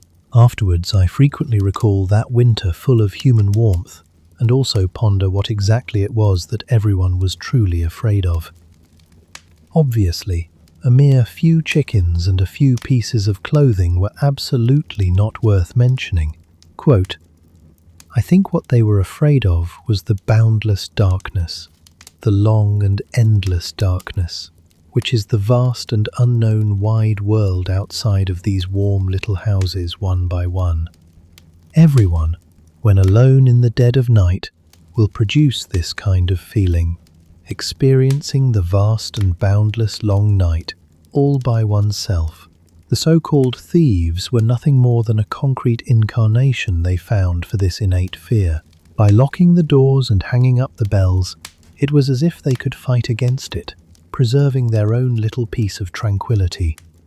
The long darkness simply cannot be isolated by door locks in the first place, but they chose to accompany and stay with each other, and this is far more effective than any traps or defences. If you are swept up by an unexplainable fear in the long dark night, facing an invisible and completely undefendable unease, you might as well think of these ladies in Hazelbury. They would roll a little ball under the bed, and they would gather together in each other's living rooms to jointly resist the fear of the long night. They acted in absurd and ridiculous ways, yet they were much braver than they imagined themselves to be. They also realized the true essence of fighting against the fear of the dark night.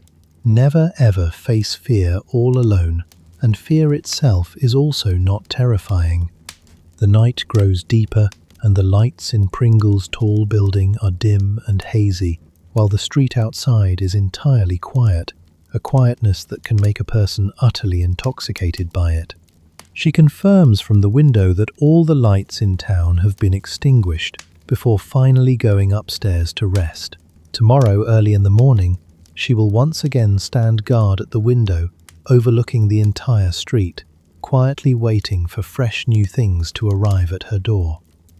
No matter how boring and trivial a little matter might be, through her deduction and imagination, it will always become complicated, interesting, and draw eager discussions.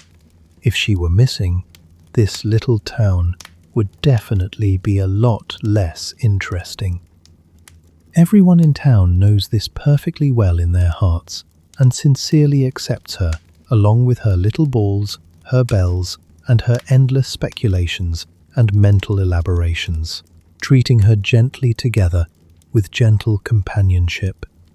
Now let's talk about this big shot in the town of Hasleybury, or, to put it more plainly, this is a lady who is treated as a big shot by everyone.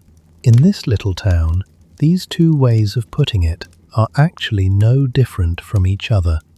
At the end of the high street sits a mansion which has more windows than any other house in town, and the knocker on the door is even more extraordinarily grand. Mrs. Calthorpe lives right here. She is the widow of the late Mr. Calthorpe, and Mr. Calthorpe was the youngest son of a baron. Throughout her long life, she keeps this identity in mind at every single moment, and also tries every possible way to make absolutely everyone around her remember it by heart, carefully and cautiously maintaining this glory. She has a plump figure, slow movements, and a gentle temperament. She can't be considered particularly smart, and fundamentally, she isn't a mean person either. But she always treats this meagre aristocratic identity as a heavy burden, acting with caution at every step, speaking slowly and methodically, and deliberating over and over again before making friends with others. In Hasleybury, being able to gain Mrs. Calthorpe's favour is the supreme and highest honour. If they are given the cold shoulder by her, the ladies will all feel secretly sad in their hearts, and this feeling is hidden deep down and hard to forget for many years. You see her living a respectable and leisurely life every day, and those women in town who toil all day long are filled with awe regarding this. She hired a lady companion and also keeps a chubby spaniel named Pompey, feeding it so plump that it's detrimental to its health. Mrs. Calthorpe spends her entire days surrounded by exquisite and elegant furniture, peacefully enjoying her days relying on the aristocratic identity of her late husband's family. Every single winter, she will host 1 or 2 card parties, and the scenes are solemn and grand. Absolutely everyone who receives an invitation treats it like a precious treasure, and even the chronological order in which the invitations are sent out will be carefully pondered over by everyone. To Mrs. Calthorpe, the hierarchy of status is the entirety of her life, and it is her standard for maintaining a respectable appearance. When the news spread out, saying that a visitor was coming to Mrs. Calthorpe's house, the entire little town stirred up quite a big wave, and this visitor was absolutely not an ordinary person. Many years ago, Mr. Calthorpe's older brother married the daughter of a baronet, and nowadays this lady has also become a widow, her husband being the late Sir Reginald Roxley. By her own identity, she is the legitimate Lady Roxley, a genuine and undisputed aristocratic noblewoman. This Lady Roxley was about to come to spend the long winter inside Mrs. Calthorpe's magnificent mansion. With an aristocrat holding an official title arriving in Haselbury, absolutely everyone in town was so nervous that they almost held their breath, only breathing very slowly. You can surely imagine, in the next few days, every single household was busy preparing, with only Mrs. Calthorpe's house not needing to worry about it. The same question lingered in the hearts of all the ladies in town. Will we have the honour of meeting this noblewoman? If we are able to meet her, how should we behave appropriately? You have to know, they had never, ever interacted with a true aristocratic noblewoman in the past. Everyone's heart was anxious and unsettled, unsure of how they should address the other person, whether they should call her "Your Ladyship" in every single sentence, or just occasionally address her as such. They also didn't know whether they should take the initiative to step forward and strike up a conversation, or wait trembling with fear for the other person to speak first, and this also added some tiny worries to the people of the little town. Miss Pringle has always been well informed, and even with only partial knowledge, she loves taking the lead to snoop around. So this time, she naturally became everyone's pillar of support. She said with absolute certainty that having an audience with the noblewoman must be exactly like meeting a member of the royal family, curtsying repeatedly, and the movements must absolutely not be reckless or careless. That week, in the living rooms of the mansions along both sides of the high street, there were people practicing curtsies absolutely everywhere. Miss Hetty was already completely terrified of this, practicing over and over again, facing the mirror, practicing right until she was dizzy and her knees went weak. Lying in bed at night, she also tossed and turned, unable to sleep, terrified of saying the wrong thing and stepping on her dress hem, or becoming speechless on the spot, losing face for everyone in the whole town in front of the aristocrat. Besides this, the hierarchy of seating was an even trickier problem. When taking seats at the dinner banquet, in what order should the ladies sit down? In the past, everyone's status was equivalent, so they could just sit down casually, and everyone would still politely yield to each other at the door. But now that a noblewoman had arrived, all the rules had to be rewritten. The noblewoman rightfully ought to walk at the very front. This point was beyond any doubt. But who should follow closely behind her?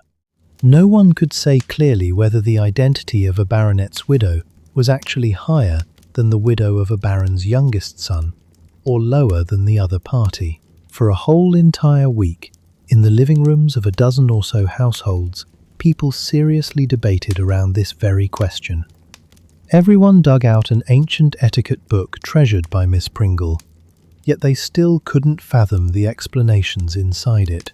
The argument never had a result, as this matter was impossible to reach a conclusion on in the first place. When the night of the grand dinner banquet arrived, the ladies' hearts were still anxious and uneasy, remaining unsure whether their current seating positions complied with the rules. At the same time, Mrs. Calthorpe was thoroughly smug, making no attempt to hide her moment in the spotlight. She let the word out that Lady Roxley's meeting with the ladies in town had to be arranged perfectly comprehensively, and the time of the meeting, along with the candidates to attend, would all be decided by her alone. For the next 1 or 2 weeks, the atmosphere grew increasingly tense, and quite a few ordinary women worried that they wouldn't have the chance to meet the noblewoman at all. Mrs. Welby was even more heavily burdened with frowns, telling everyone she met that she was tied up with chores at home, clearly terrified of being squeezed out. Fortunately, the date for the dinner banquet was finalized in the end, and the invitations were all sent out. The hanging hearts of absolutely everyone in town finally dropped to the ground, and not a single prominent figure in town was left out. When it comes down to it, even though she values status and hierarchy, Mrs. Calthorpe wouldn't want to hurt her neighbours so meanly, and everyone knows that her heart is kind. When the agreed-upon night arrived, the ladies changed into their very best formal clothes, kept at the bottom of their trunks, one after another, putting on washed and refurbished silk dresses and lace ornaments treasured for many years, all perfectly neatly. Everyone nervously walked together onto the high street, heading over to pay their respects to this true aristocratic noblewoman. The candlelight flickered in the grand hall, and the abundance of the candle flames was something everyone had not seen in many years. Mrs. Calthorpe stood by the fireplace, wearing an extremely gorgeous new-style bonnet on her head. The chubby little spaniel Pompey lay on the rug in front of the fireplace, panting heavily with huffing and puffing sounds. The entire room was filled with a solemn and even oppressive atmosphere. The ladies walked into the room slowly with light steps, curtsying according to how they had practiced on regular days, and then timidly stuck to the wall to stand still, with the whole place completely silent.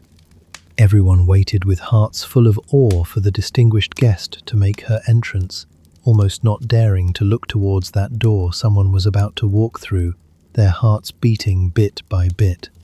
Before long, the door opened, and Lady Roxley walked in. The ladies of Haselbury welcomed the biggest surprise of their entire lives, and this kind of surprise was also completely beyond expectation. The noblewoman right before their eyes had a petite figure, an ordinary appearance, acted decisively, and was quite advanced in age. The dress on her body was even older than Miss Hetty's. She had a kind face, and her eyes were exceptionally warm and friendly. Looking at a room full of constrained women standing flat against the wall, she instantly understood the situation right in front of her. She walked straight towards Miss Hetty, who was closest to her and currently trembling, took her hand, and said with a smile that she was very glad to meet her, also praising this little town as very pleasant, and then asking Hetty how long she had lived here. It was just perfectly ordinary, everyday chatting. The alienation and barriers that Mrs. Calthorpe had deliberately built up over a full 2 weeks actually vanished without a trace in just a short moment. Lady Roxley couldn't be considered beautiful, nor did she have extraordinary talent, but she only possessed pure kindness, gentle and warm, without any sharp edges. Later on, everyone finally learned that she hadn't had a smooth life.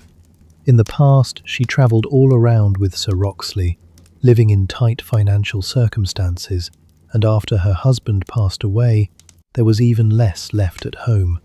She knew deeply what it tasted like to be tight on money and to live life budgeting carefully, and perhaps exactly because of this, she was able to be so considerate of women living similarly ordinary days.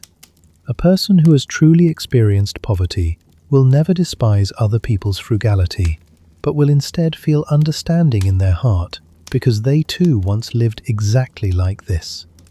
Even though the ladies in town couldn't clearly explain the reason, they genuinely felt this kindness.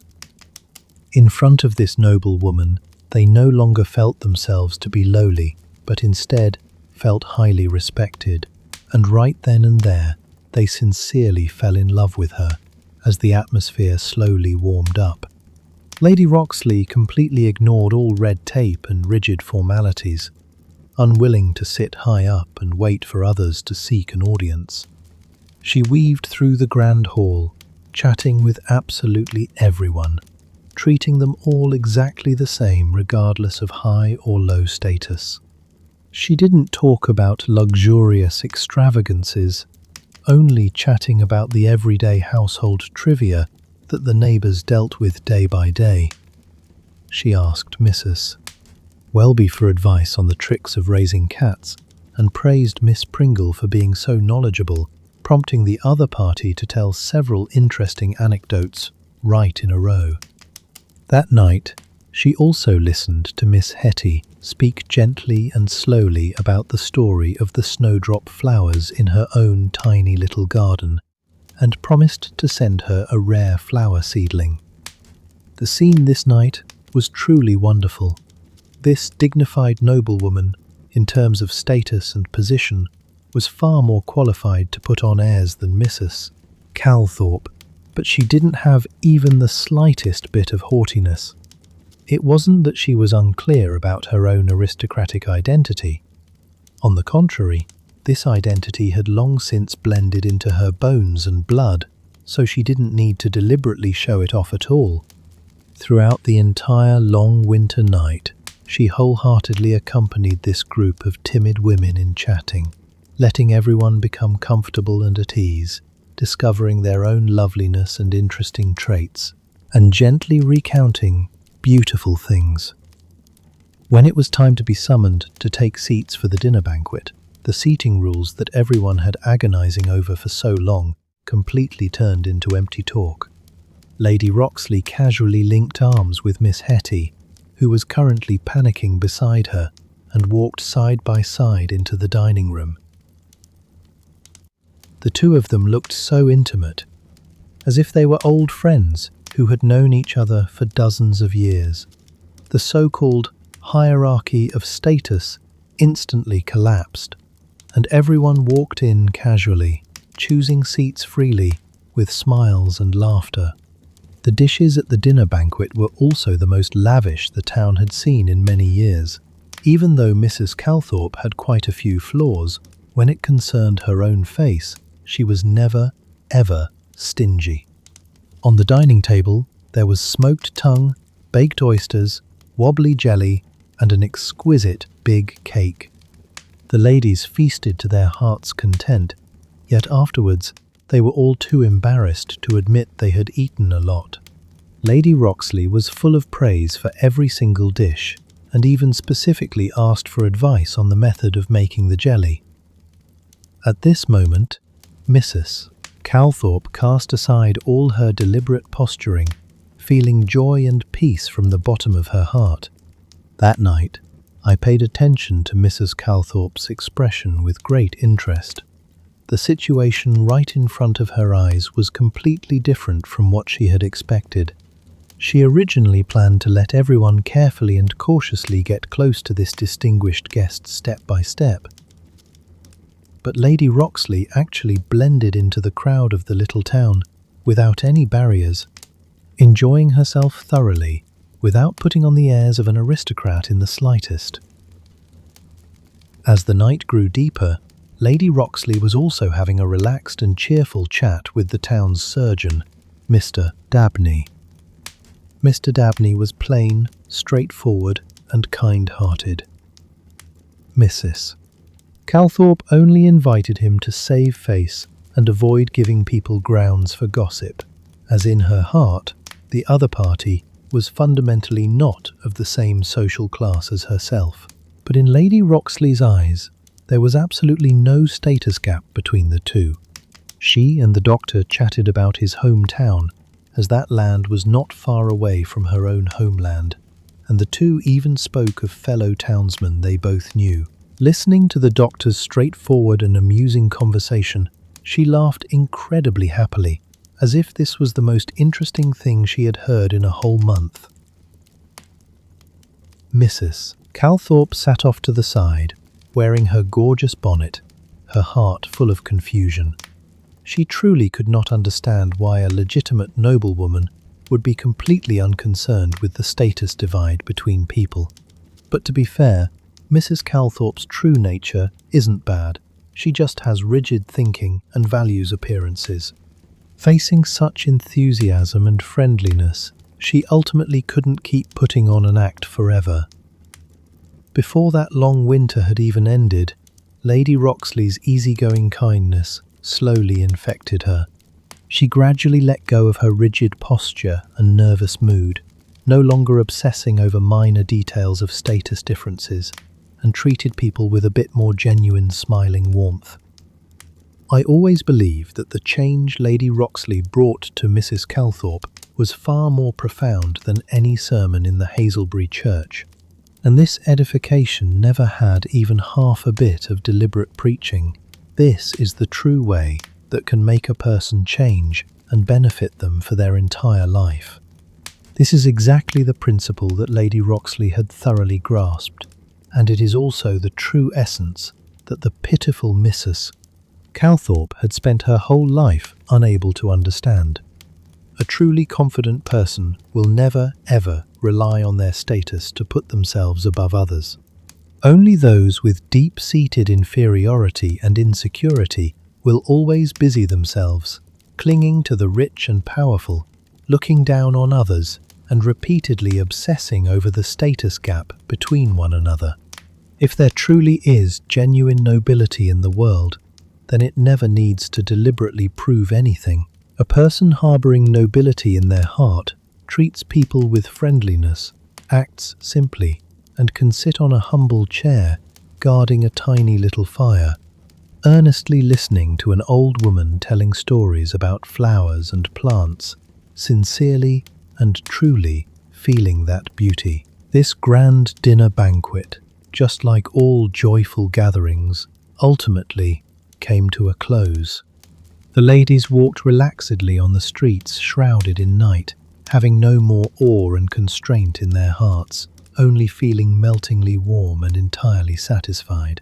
Everyone carried the little bits of warmth given by Lady Roxley, saving them to carefully savour in the days to come. Miss Hetty was the happiest person that night. Not only did she receive the promise of a rare flower seedling, but she also remembered even more that aristocratic noblewoman had taken her hand, praising her as gentle and lovely. So, it turns out this legendary distinguished guest wasn't terrifying at all, possessing only a heart full of gentleness and kindness. Inside the mansion, the candlelight flickered, and the chubby little spaniel Pompey was still lying on the rug panting. Mrs.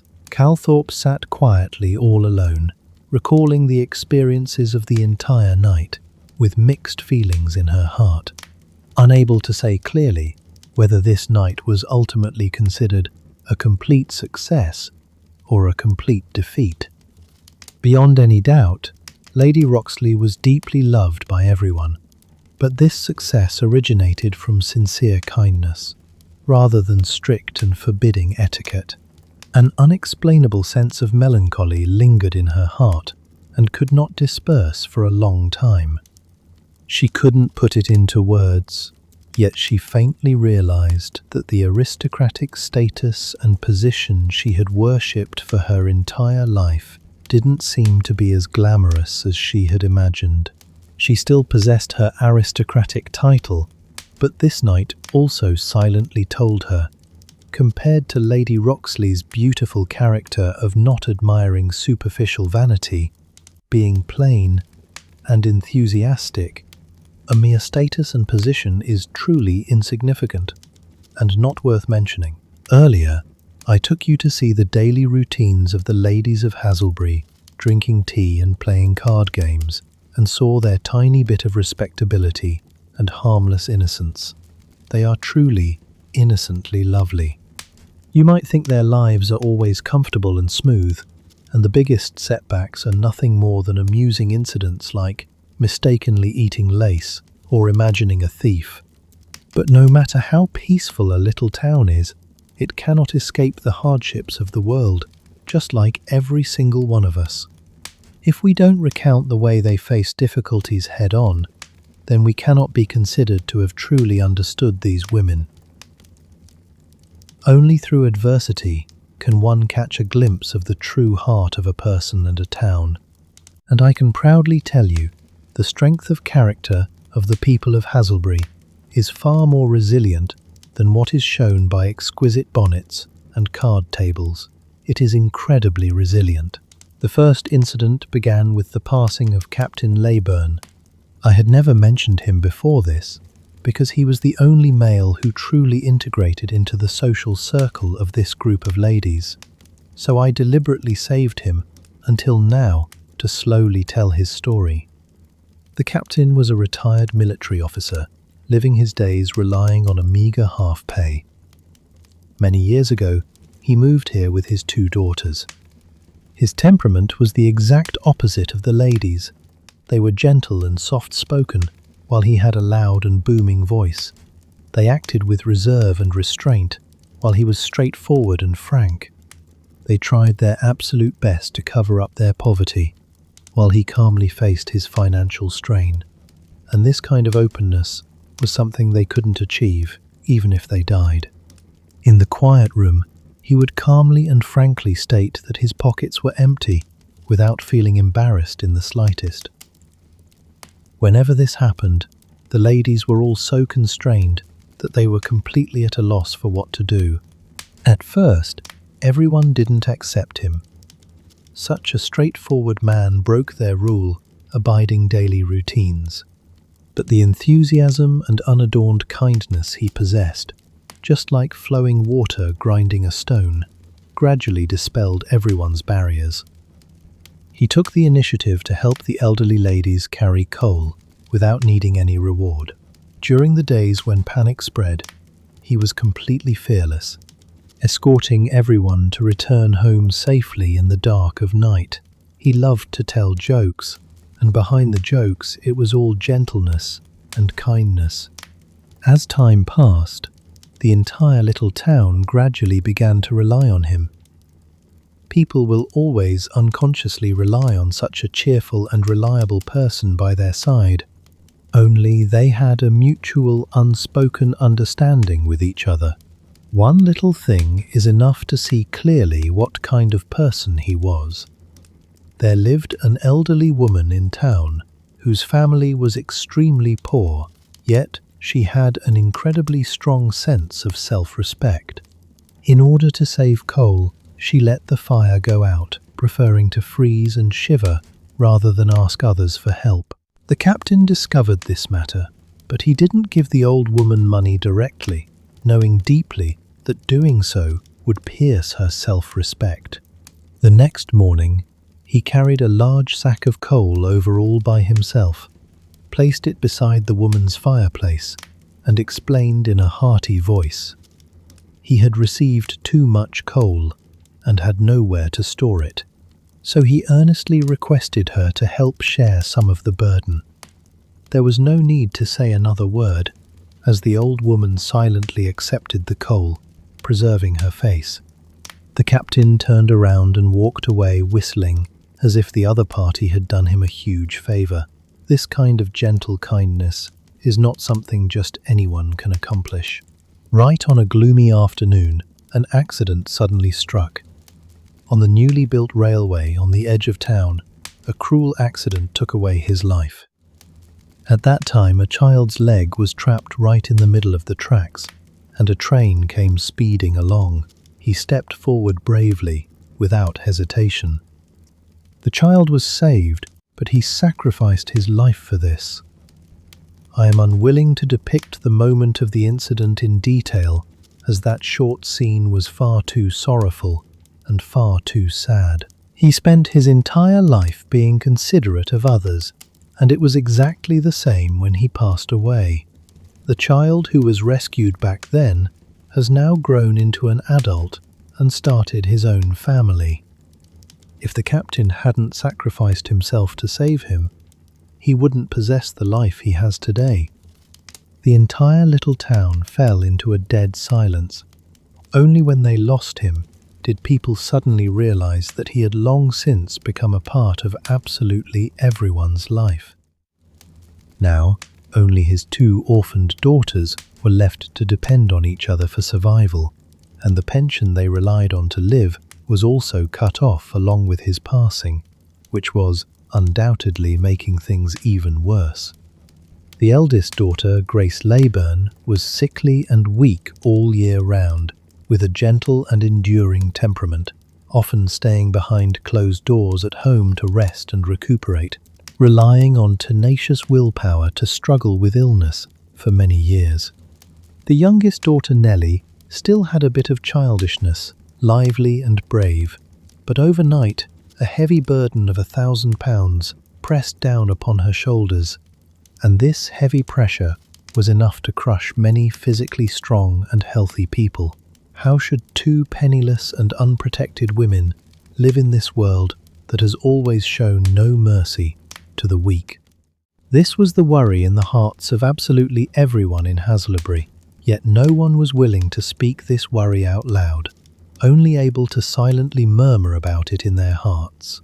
It was exactly at this time that the little town revealed its truest and most beautiful appearance. Nobody called for a meeting, nor was there any public fundraising, and absolutely everything happened quietly, in silence. Pieces of care gathered together silently, tightly guarding the two sisters, using a love full of warmth to protect them. This woman sent over thick soup, claiming with her mouth that she just made too much and couldn't finish eating it. That madam dug out a roll of unused, excellent quality flannel fabric, saying it was just right to keep Grace, who was afraid of the cold, warm. Someone happened to have free time when passing by, so they stayed by the sickbed for a whole afternoon, allowing Nellie to go out for some fresh air and relax. Everyone's kindness was all disguised as a slight effort or a convenient favour, never deliberately flaunting charity. The two sisters immersed themselves in the endless stream of help, getting through the most agonizing pain of losing a loved one. And from start to finish, they never ever felt they were receiving charity. Not long after their father passed away, Grace, who was already frail to begin with, couldn't hold on any longer. The fire of her life had long been incredibly weak. On a peaceful spring night, she held Nellie's hand and passed away peacefully. She left quietly and peacefully, without a single trace of pain. And there was also a neighbour beside the fireplace watching her fall asleep. The ladies had long since agreed not to let her be alone. She passed away peacefully and fearlessly. The people of the little town silently mourned for her and buried her beside her father. Afterward, absolutely everyone worked together with one heart, determined to protect Nellie, who was left all alone. And absolutely everyone thought this way and also acted this way. Everything they planned in secret, I only learned the full picture of a long time later. Everyone remembered that many years ago, there was a young man who admired Nellie, who later travelled far away to another place to make a living, and the two had never forgotten their feelings from start to finish.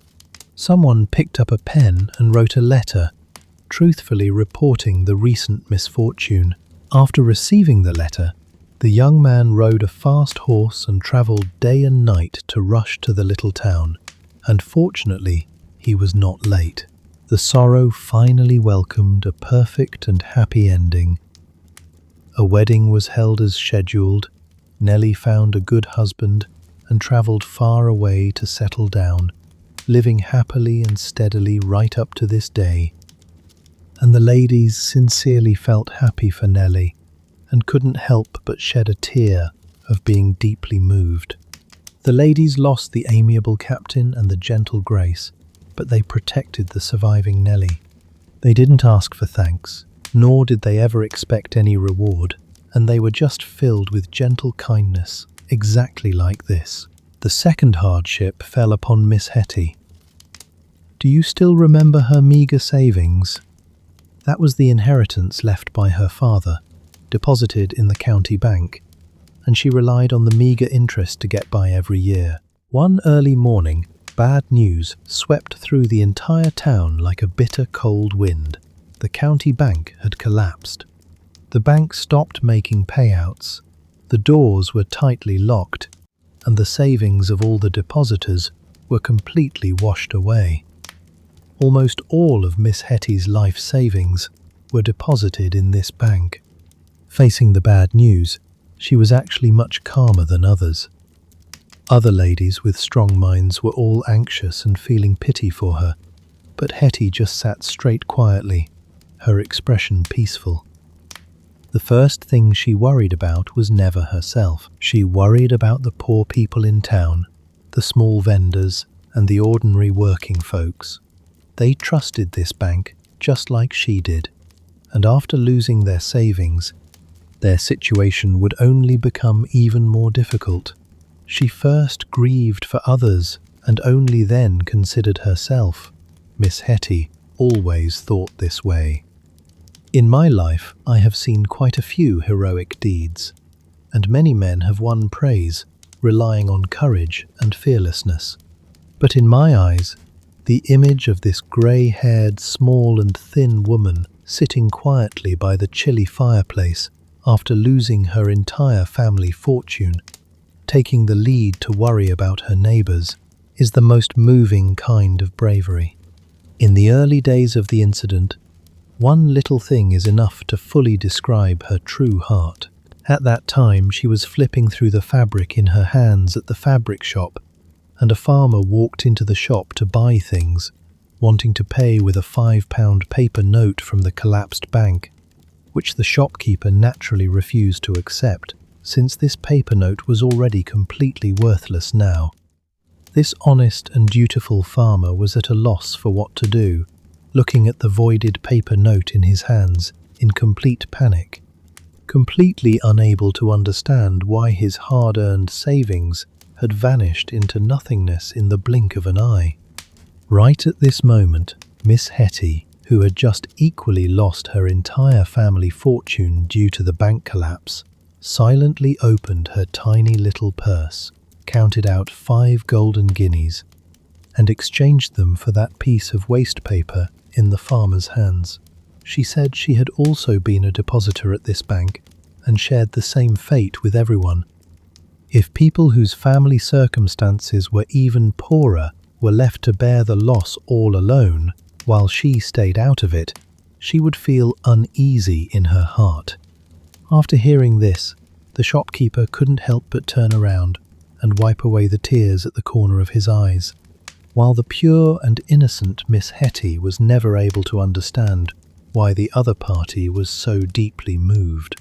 After learning of Hetty's situation, the ladies of Haselbury once again used the method they had used back then to help the Leyburn sisters, silently extending a helping hand. They knew deeply that if they gave her money directly, the sensitive-minded Hetty would see right through it at a single glance, and she would rather endure hunger than ever accept charity. Thus everyone came up with a much cleverer and also much gentler method. Several ladies met in secret, each taking out their own savings according to their abilities, not inquiring about the amount of each other's donations, to prevent anyone from feeling competitive or inferior. They gathered in Miss Pringle's living room, locked the door to prevent outsiders from coming in, and placed a small wooden box on the table. Everyone took turns walking into the next room, individually placing their folded coins into the box, with absolutely no one peeking at the amount. Some people took out gold coins, and those with tight family finances took out a scattering of pence. Letting nature take its course, the wooden box guarded everyone's heartfelt wishes.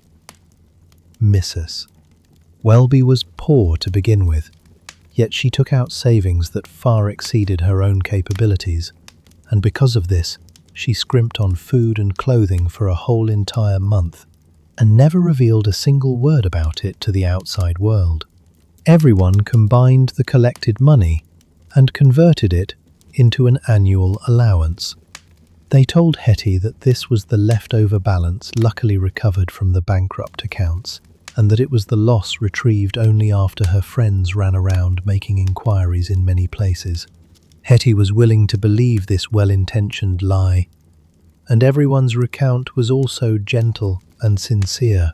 This money allowed her days going forward to maintain a simple and steady life right up until the end of her life.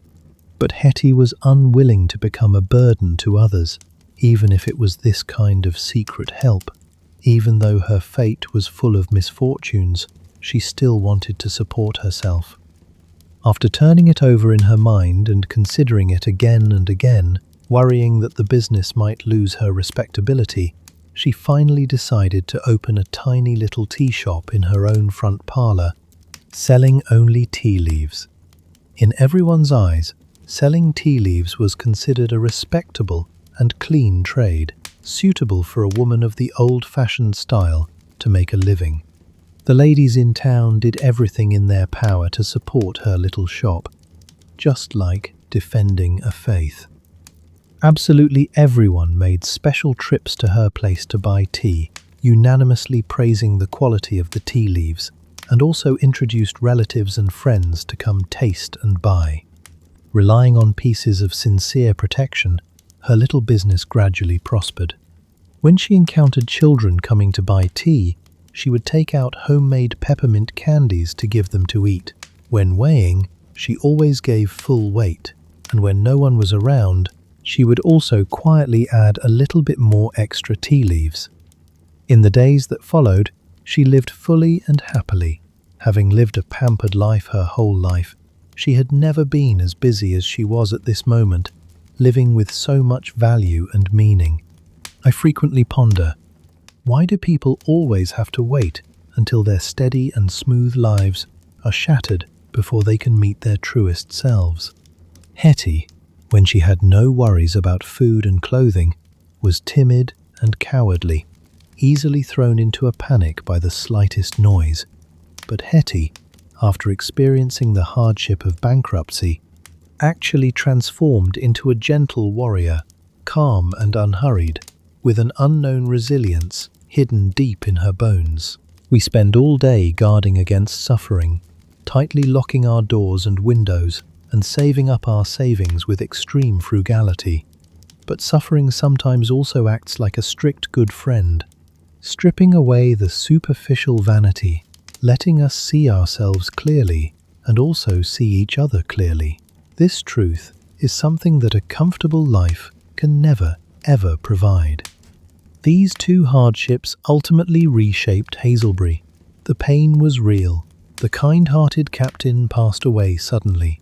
The gentle young girl passed away beautifully, and the tranquil woman lost all her savings. But on this land that had weathered storms, something far more beautiful than peaceful times was nurtured, a deep and delicate kindness, helping others but never hurting their self-respect, facing sorrow head-on but never falling into despair, lifting up people trapped in difficult situations so gently that the other party is completely unaware they have already been quietly changed. You can absolutely make fun of their rigid etiquette, their trivial daily routines, and their naive and amusing stories. But beneath this superficial vanity is an incredibly precious true heart. This true heart never has half a bit of ridiculousness to it. Not only is it not ridiculous, it actually makes one full of respect towards these people. The fire in the fireplace is gradually growing weak, and the stories of this little town have also welcomed a peaceful ending. Under the green grass of the cemetery, the captain and his beloved daughter rest in peace depending on each other, and the night gently envelops them. The night also gently strokes the low house where Hetty used to live. In her twilight years, she weathered many storms, once weighed tea leaves under the candlelight, and lived simply and contentedly. They are nothing more than ordinary women in an unnamed little town, doing ordinary little things that no one remembers. But they understand how to watch over and support each other in the darkness. This is perhaps the most memorable truth in the human world, and this companionship and kindness also accompanied every single one of them, walking peacefully through this entire life. The story slowly comes to an end right here. The ladies of Hazelbury still live on this quiet main street. The lights inside their living room windows gradually dim, and the gentle night softly envelops the entire little town. In the low house next to the cemetery, Miss Hetty has already fallen asleep, sleeping sweetly and sleeping comfortably. 2 candles have burned down to the exact same length, and the kitty is curled up at the foot of the bed keeping her company. Mrs. Welby's lace ornament has been properly put away, once again wrapped in blue paper. Miss Pringle's window light, exactly as usual, is the very last one in the whole town to go out. The card table has already been put away neatly, and the exquisite tea and snacks have also been completely enjoyed. All those little bits of kindness and gentle fulfillment formed by unspoken mutual understanding have all turned into the daily routines of the little town. The entire little town peacefully sinks into sleep. May you take away a bit of understanding from their story. It has nothing to do with exquisite bonnets, complicated etiquette, or the daily routines of carefully budgeting and saving up candle stubs, but rather the true heart hidden beneath all of these superficial appearances. In the eyes of the world, they are ordinary and insignificant, with empty pockets, possessing neither power nor influence, born here and passing away here, and this little town will never ever be recorded in the annals of history. But right inside these narrow streets and alleys, and inside these living rooms with flickering warm lights, they thoroughly grasped the most precious philosophy of living in this world, treating each other with kindness and standing shoulder to shoulder when storms arrive. So many high-ranking officials and distinguished nobles sitting on wealth and holding high positions, on the contrary, have never understood the true essence of this sincerity. In the years gone by, there must have been countless little towns exactly like this, and countless lovely women exactly like them, whose names have long since faded away and been buried in time. Tonight, we temporarily revisited their stories. I think these gentle souls would definitely feel incredibly comforted. After so many years, there are still people in the quiet night, quietly remembering them, harboring a gentle warmth in their hearts. And your willingness to quietly listen is exactly bestowing upon them a gentle kindness, which is also precisely the warmth they can understand the best. If a certain figure in the story, a certain tiny action, or an unexplainable feeling has remained deep in your heart, you might as well leave a few words down below. I would be very happy to know which character you favour the most, or what memories in your life this story has brought back. There is no need to rush. It's perfectly fine to wait until daybreak to pick up your pen.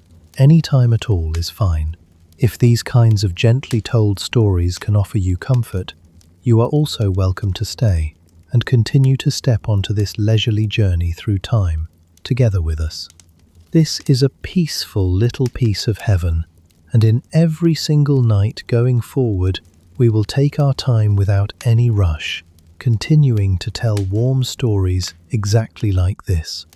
We will walk into medieval farmhouse kitchens, stroll through the streets and alleys of ancient Rome, pause in the cool places of ancient Egypt, visit different eras and corners, always searching for that human warmth that crosses through the years and connects the ancient with the present. I am very glad to have your company, and may we slowly settle down and slowly move forward together throughout the long nights ahead. These are all the hopes for tomorrow and the countless peaceful nights going forward. At this moment, absolutely everything is finished, and you have no need to rush off anywhere else. Hazelbury's lights have all completely gone out, and the little town has fallen into a deep and peaceful sleep. Please also put aside the matters on your mind and fall peacefully to sleep. The night is long, your surroundings are steady and safe, and absolutely everything is going smoothly. Good night.